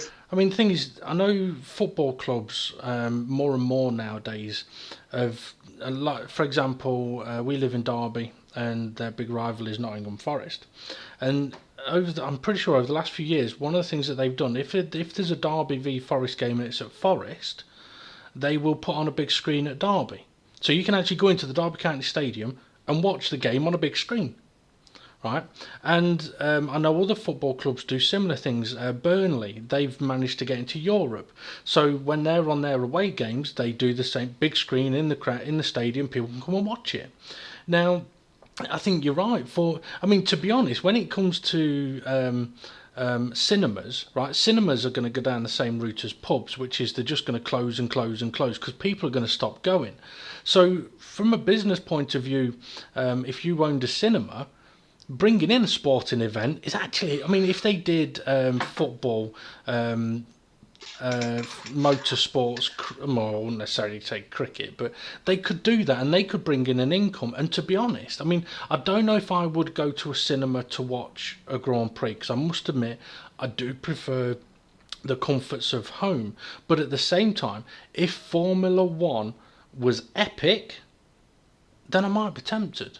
But I'm similar to you, where I'm not in a situation to pay for Sky, and I'm using my dad's Sky Go as well, which is a bit cheeky, but it gives me the opportunity to watch the football and the Formula 1. Would I pay for it? If my dad turned around and says, you know what, I'm stopping my Sky, okay, I wouldn't go and pay for it. I wouldn't go and search a way to get it.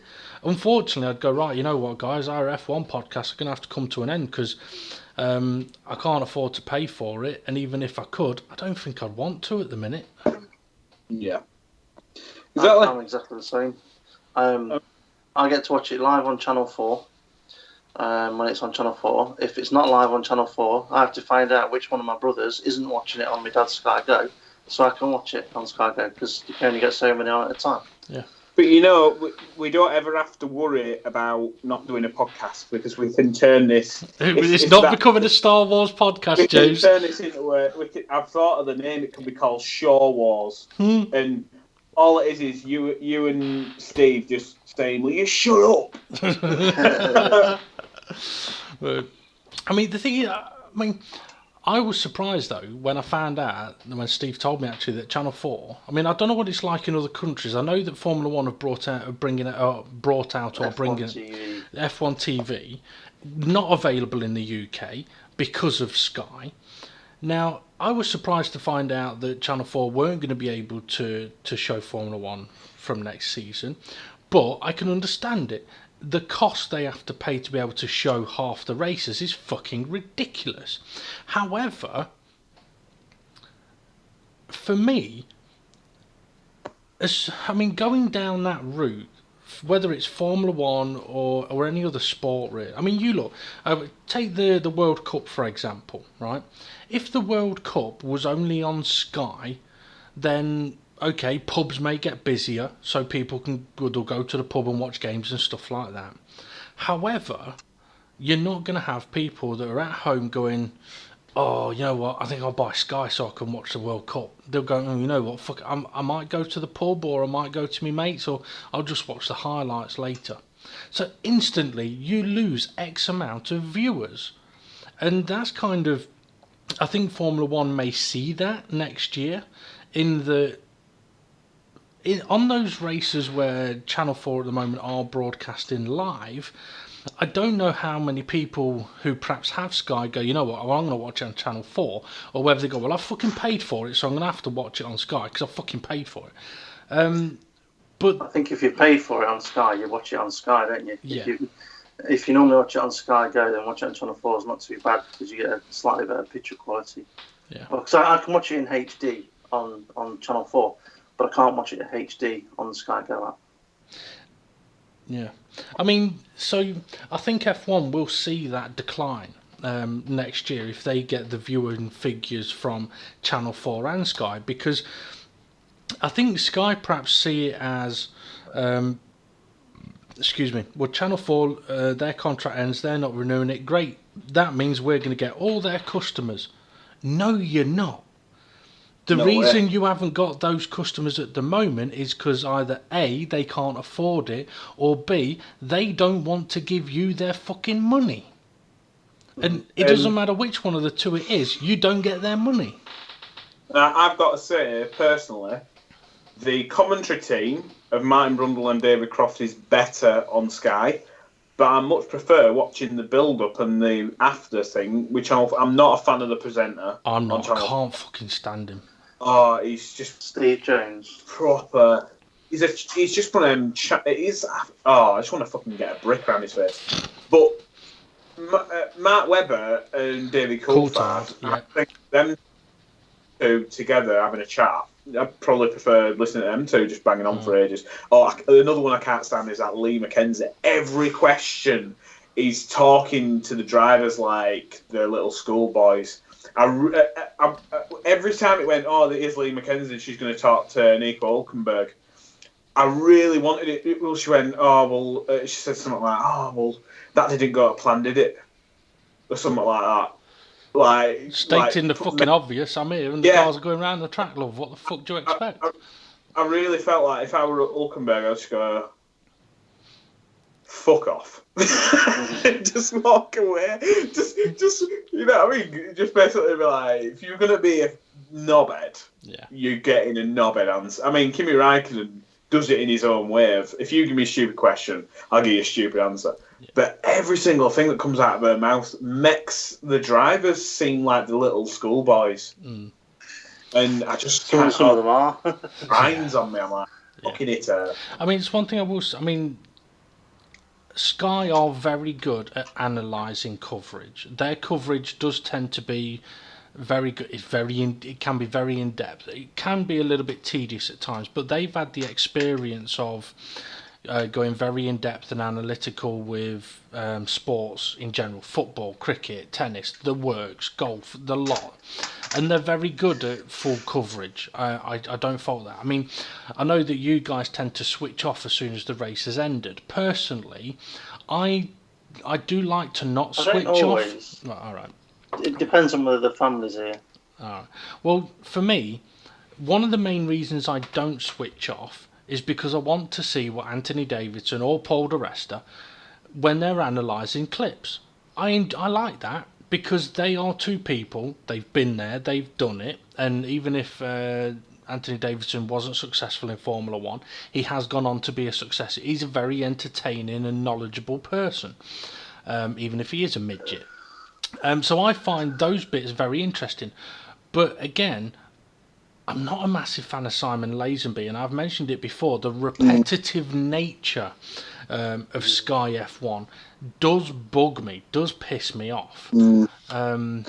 It just needs completely freshening up because it's what's going to happen before they even talk. Yeah, you're just like, and that's why I just literally tune in for the race. Yeah, that's all I do. I mean, I mentioned when we first started doing these podcasts, which is about a year ago, to be honest.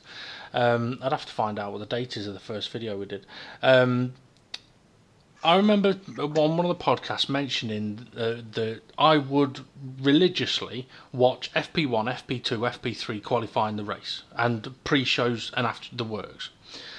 And even if, let's say, for example, on a Saturday, I'd missed FP3 for whatever reason, I wouldn't watch qualifying until I'd watched FP3, right? Because I didn't want to miss anything. And within a year, that's not the case anymore. To be honest, I tend to watch FP1 and FP2 as replays, right? Because I think, you know what, I can't be asked to get up and watch them, or like I've got not necessarily got. If I've missed the first 10 minutes, fuck, you know, I'll watch the replay later. If I miss FP3 but quali's on soon, fuck it, I won't bother with FP3. If anything happened, I can look on Facebook; it'll tell me on there. And then I'll watch qualifying. Exactly. Whereas previously I would have gone, right, I'm not watching qualifying until I've watched FP3 because stuff may have happened in FP3 that could affect qualifying, and I'd rather get the effect of it live. Whereas, admittedly, sometimes FP1, 2 and 3 are a little bit more entertaining than the races. However... Well, it's not necessarily entertainment I watch the practice sessions for. It's the knowledge that you gain from listening to the commentators, because they know what's happened between races, or why someone might be too slow or too quick, or what engines people are running, what penalties people have got, what decisions drivers have made for next season. You learn a lot from watching the practice sessions, not necessarily from watching the cars go around the track, but just the information that you gain. Yeah, I mean, I think for me, back in the day, like 2000, I mean, especially 2000. Go on, James. 2009, I remember, because Hamilton had a really, really shit car that year, and I remember every single race weekend, McLaren were doing something to try and make it cool. And each time they were like, right, well, this is the update, and then you do the race and it'd fail. And then they'd be like, right, this is another update, and they'd do the race and they'd fail, and you were kind of like, oh, come on. And then it got to like Valencia, I think when I think Barrichello ended up winning. But they were a proper step forward at Valencia, because I think Hamilton came second, and you were like, oh god, that update that they've done on that front wing, you could kind of, all it was a slight little difference on the front wing. And yeah, there probably were a million other things under the skin, but you'd been in the practice sessions, you've been given the information that they've got a new front wing and this is what we're doing. And the performance gain that it was giving it were like ridiculous. And you were kind of like, you could kind of see the developments and you could see the effects in the race or on track. And then I think it got to the German Grand Prix, the one where Webber and Barrichello ended up banging into each other down towards turn one. Webber got drive-through, but still ended up winning the race. Great race, that one as well. Yeah.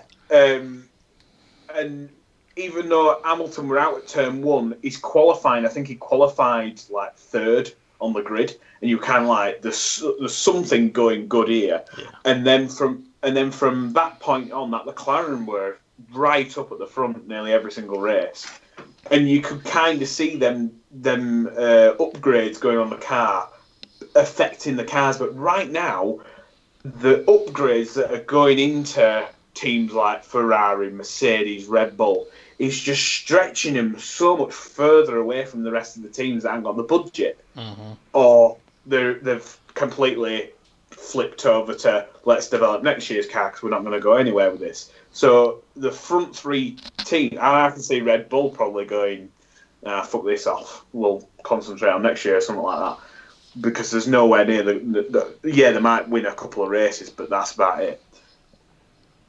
It's just right now, them updates and upgrades, whenever I see them now and it shows, oh, this is the updated front wing. In the past, it wasn't so bad, but now I'm like, well, that's just preventing racing. Yeah. You see these multi-element front wings and you're like, great, less overtaking, brilliant. Yeah. I mean, to be fair, well, not to be fair, my opinion is that Formula One is a big enough sport that they should be able to go, whenever it may be, should be able to go, right, these are our regulations that are going to come in on year X, year whatever, right? And when those regulations come in, the cars are going to be so amazing, the racing is going to be so amazing, that we're not actually going to change the regulations for 10 years. Which means, instead of teams going, oh, well, you know what, we're actually stopped developing this car because we're developing next year's car, there'll be none of that. Because basically you go, well, yeah, we're developing next year's car, it's here, we're racing it this weekend. Because what we're using on this car today is effectively what we'll be using on this car next year, in 2 years, in 3 years. We may fine tune little pieces, but we're not going to have to go, well, yeah, we've got this car that we're racing this season, but we've got 50, 100 people building a completely different car that could be working on this car, but they're not, because we've got to build brand new cars for next year, and it's all very different. I mean, that to me just goes, hang on, well, that's like Mars Bar going, you know what? For the next 20 years, we're going to add one nut to every Mars bar. Well, that one nut on every Mars bar, the first year is going to be one nut, that's a cost. The next year is going to be 2 nuts, that's doubled that cost. Then there's 3 nuts, that's now tripled that first. It doesn't take long for everything to build up, and Formula 1 is in a shit situation for that. But anyway, if you haven't got anything else to mention about Formula 1, I reckon we just about bring this part of our broadcast for this evening to an end. Yep. Actually, no, we can't. Oh, no, we can't. We can't. We need to make some predictions for next week. Yeah, well, for Monza. This weekend, isn't This weekend, yeah. Exactly. Right. Okay, well, if any of the viewers have got any recommendations for something we can do a prediction on, feel free to pop it in the comments. We'll do our regular 4, pole, winner, first to crash out. Pole, winner, podium, and first to crash out. And then the other 2 are open to suggestions. So, James and Steve can have a think about that. I'll have a think about that. Maybe we should get... Sounds like Vicky's asking something. Well, I was just wondering whether maybe what we should do one week, right, is get Vicky and Claire, as Claire being Steve's wife, to give us something to predict on. And it'll probably be, will Steve fall asleep during the F1? Yeah. And Vicky's will be, how many biscuits will James eat during the race? So you've been asking me questions. I've just been for a week. We're going to do the predictions for this weekend's Monza Grand Prix, James. And I was just saying that maybe what we'll have to do one week is get Claire and Vicky to make a suggestion of something that we can do a prediction on. But it doesn't have to be now. Doesn't have to be now. Before I pull the cable out of the Wi-Fi. Yeah. Anyway, so we're going to crack on with our first 4 predictions, and while we're doing that, we can have a think of what we'll do for the last 2. And as I mentioned, if anyone's got any suggestions, feel free to pop them in the comments. Okay, Steve, who do you think is going to take pole position in Monza? Hamilton. I can't believe he's sticking with it. Okay, James, who do you think is going to take pole position?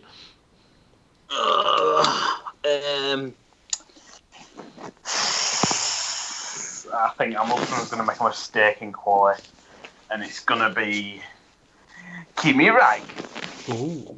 Well, I'm going to win them. No. Well, I'm going to go Vettel. If Kimi fucking gets pole, right, it'll be the first time I think you've picked him for pole. And I've picked him a few times. So if Kimi gets it, I'll be pissed off, but I'll be pleased for him. But I'm going to go with Vettel. Okay, Steve, who's going to win? Hamilton. Ooh. Okay, James. Do I write Vettel in this box because Ferrari are going to screw over Kimi Räikkönen? Yeah, it's definitely going to be Vettel. Okay. You know what? I'm going to go for Kimi. He's not won a race in Ferrari, has he? No. You know what? I tell you what. Just for a laugh, seeing as I've got naught to lose, I'll say Sergio Perez. You know what, right, James? Seeing as you're so far behind, I'll let you have both. So if Vettel or Perez wins, you'll get a point. If it is Perez, I'll give you 2 points. Nice. So Perez for 2 points.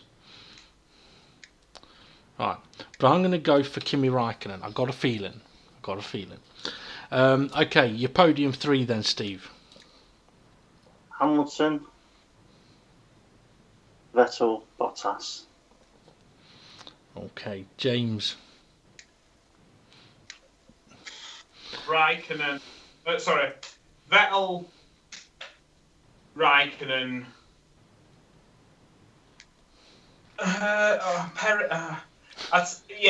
Perez, Vettel. No, Vettel's going to crash. Perez.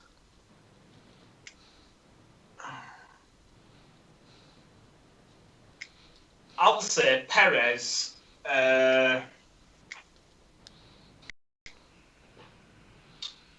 Bottas.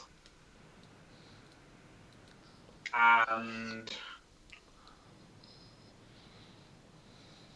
Raikkonen. Okay. I'm going to go for Kimi, Bottas, Hamilton. And for anyone that's wondering, I'm thinking that Vettel's going to be having a problem. Okay, first to crash out, Steve.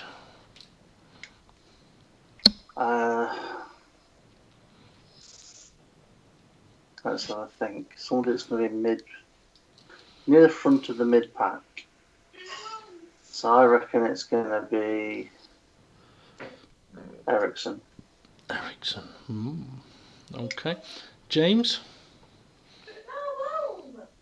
No. James is busy. He's having to make a cuppa. He's probably got his mic on. Right. Okay. Well, I'll do mine, shall I? First to crash out. Yeah. I'm going to say Ricciardo. I think he's just going to end up with a really, really shit end to the season. So I'm going to go with Ricciardo. Okay. We need to think of... Did you say to crash out? Yeah, first to crash out, James. Vettel. Oh. That's disgusting, James. Yeah, don't put your finger in that, James. It's disgusting. Unless it's the cup of tea is made. No, I disgusting. think Vicky's a Ricardo fan. She didn't like the comment you just made. Oh, that Ricardo's going to end up with a shit end to the season. Yeah. Don't worry. He's already got engine penalties for this next race. Yep. It's not gonna. Don't get me wrong. I love the smiling badger or whatever is the honey badger, but I think Red Bull are gonna screw him over, unfortunately. Yeah. Vettel's gonna crash out, I think. But I don't think it'll be straight away. I think it'll be like something weird in pit stop or something. We see. Interestingly, I think Vettel's gonna crash out. I just don't think he's gonna be the first to crash out. No, it's just going to be a bit of an anomaly, which is why I think the Force Indias with a straight line speed. Isn't that where Nemo lives? An anomaly. You got James thinking now. What? An anemone? No. What is it then? I don't know. It's not that. All right. Okay. No. We need 2 things to make predictions on. 2 other things. Has anyone said anything on YouTube?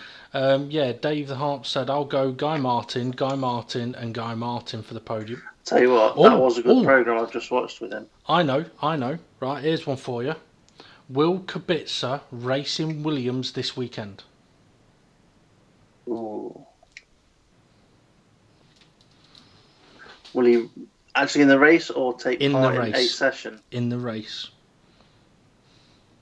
I think so. Because it all depends on whether Stroll goes to Force India. Yeah. So it's a 50-50 really, isn't it? Well, it is 50-50. Will Kubica race? Yes or no? It can't get any more 50. There can't be. Well, yeah, there is no in between. Thing is, I can't see Force India, I know it's the top bosses that make the decisions, but to take Ocon out of his seat, that's harsh. Yeah, it is. It is harsh, but I know it's happened in the past, so it could happen. So I'm going to say yes to Kubica Racing in the Williams this weekend. Okay. I might be wrong, but I'm going to gamble with a yes. Well, I'm going with a yes, so we'll see what James says. Nah, he'll crash out. Well, but does he get in the race? Does that he actually? Counts, that counts. If he crashed out, it means he was in the race. If he gets to qualify, he'll crash or something. So, or his engine will break before lights go out. Okay. And it'll be like, oh, what? That's a yes then. so technically, yes, he will meant to have raced, but he won't actually make the start. Yeah, something will happen where it'll just fucking formation lap. He'll have a collision or something. Well, the formation lap is classed as taking part of a race. Because when Alonso had done so many hundred races, I couldn't give a fuck about that. As far as I'm concerned, it's not until if the lights go out and you're on the grid, you've started the race. Prior to that, for our games, not interested. Okay, so for that one then, Steve goes yes, I go yes, James goes down the middle, which I didn't think was fucking possible. Yes, but he won't make the start. That's probably why he's done it, actually, because I said there isn't a down the middle. Okay, we need one more thing to make a prediction. You do realise, with James's answer, if he doesn't even get in the Williams, he's wrong. Yeah. And if he starts the race, he's wrong. Yeah. James has got a 1 in 3 chance, and we've got a 50-50 chance. I think that was bullshit then, but it cut out. Okay, we need one more thing to make a prediction on.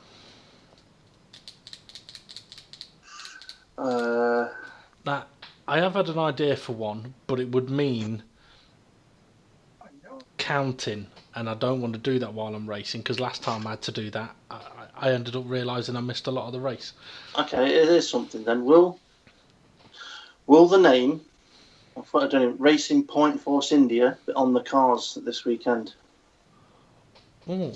The name Racing Point. Will they have put some sort of decal on the car saying Racing Point? Well, the thing is, right, we could do that. I don't think they will, though, because even though that is their name, they have said we just want to be known as Force India. Because they are Racing Point Force India, but they have said, look, just call us Force India, that's what we want to be known at. So on Sky's graphics, that's why they're still Force India, they're not Racing Point. Or should I say they are Force India, not Sahara Force India. I'd just wind them up by calling them Racing Point. It's Racing Point. Just call them, what's the point? Could just shorten the name to their initials. E.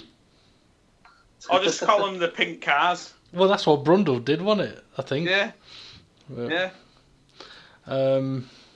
Okay, so we could do. Will they have their name on the side of their car? Dave the Harp says, "Predict the state of my poor balls tomorrow." So painful. I waited for James to throw one in here, but he's obviously being well behaved. Let's see, what else? What else could we perhaps do a prediction on there?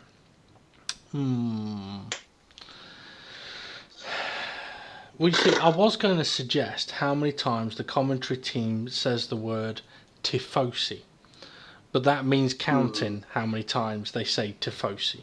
Or count how many times David Croft says tifosi, or how many times David Croft says, I tell you what. Now that would be an interesting one, actually. How many times they say, I tell you what? From when the race starts. Oh, so not before the lights go out, from when the race starts. So how many I'll tell you what's? Oh, I'll go with that. I'm guessing you're going to count them then, Steve. If I get to watch it on Sky Go. Yeah. So however many you say is probably going to end up being the same amount, right? Okay. Come on then. How many do you reckon? How many times do you think he'll say "I'll tell you what"? From lights out to the first car goes past the checkers flag, I'm going to say 3. James? 8.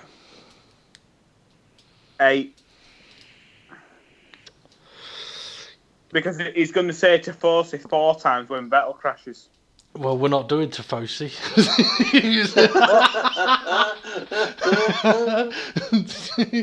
What? What? That was a suggestion, right? The one we're going for is how many times between the lights going out and the first car crossing the line will Crofty say, "I'll tell you what"? He will. Ooh. I'm going to go with 8. Just because if James said it's... Yeah, 8. I was going to go for more, but because James said 8 and now he's on 0, I'm going to go for 8. And if it's 8, I'll be well chuffed.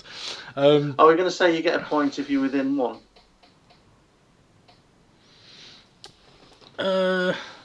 So if I've gone for 3, I get a point if it's 2 or 4. Okay, I'll give that because it is a bit of a random one. So with James saying none, if it's 1, he still gets a point. And if it's -1? That's not going to happen. You can have 10 points. Right, okay, that's our predictions done then. So Steve thinks that Hamilton is going to get pole position. James thinks it's going to be Kimi Raikkonen, and I think it'll be Vettel on pole. And as for the winner, Steve, well, whether he thinks it's Hamilton or not, that's what he's picked. It's been Hamilton most of the season. You know what? We are going to have one other prediction in a second, right? So anyway, Steve's going for Hamilton for the winner. James is going for Vettel, maybe, but is also going for a Perez for 2 points to take the victory. And I'm going to go for Kimi Raikkonen. And I've gone for Kimi Raikkonen because he has not won in Ferrari in this time at Ferrari. But if there was ever a race you'd want to win as a Ferrari driver, it'd be Monza. I think Vettel's going to end up crashed out, and Kimi's going to win it. Okay, I'm going to get one more prediction off you guys, Okay. and that is who wins the championship. Vettel.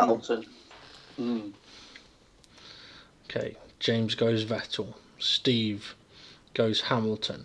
I haven't even got a third option I could go for. Oh, there are other drivers on the grid. Yeah, none with a fucking chance. You know what? I really don't want to, but I think it'll be Vettel. Majority of might say that. Majority of the remaining tracks tend to favour the Ferrari, and yeah, as Crofty said this weekend, whoever, I think something like for the past 3 seasons, the driver that has started second at Spa has gone on to win the championship.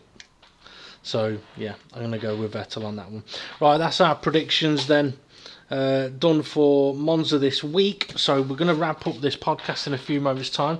But we are going to have our after show after we've taken a little break. So if you're interested, come and join us for that. It'll be loads of stuff, nothing to do with Formula 1.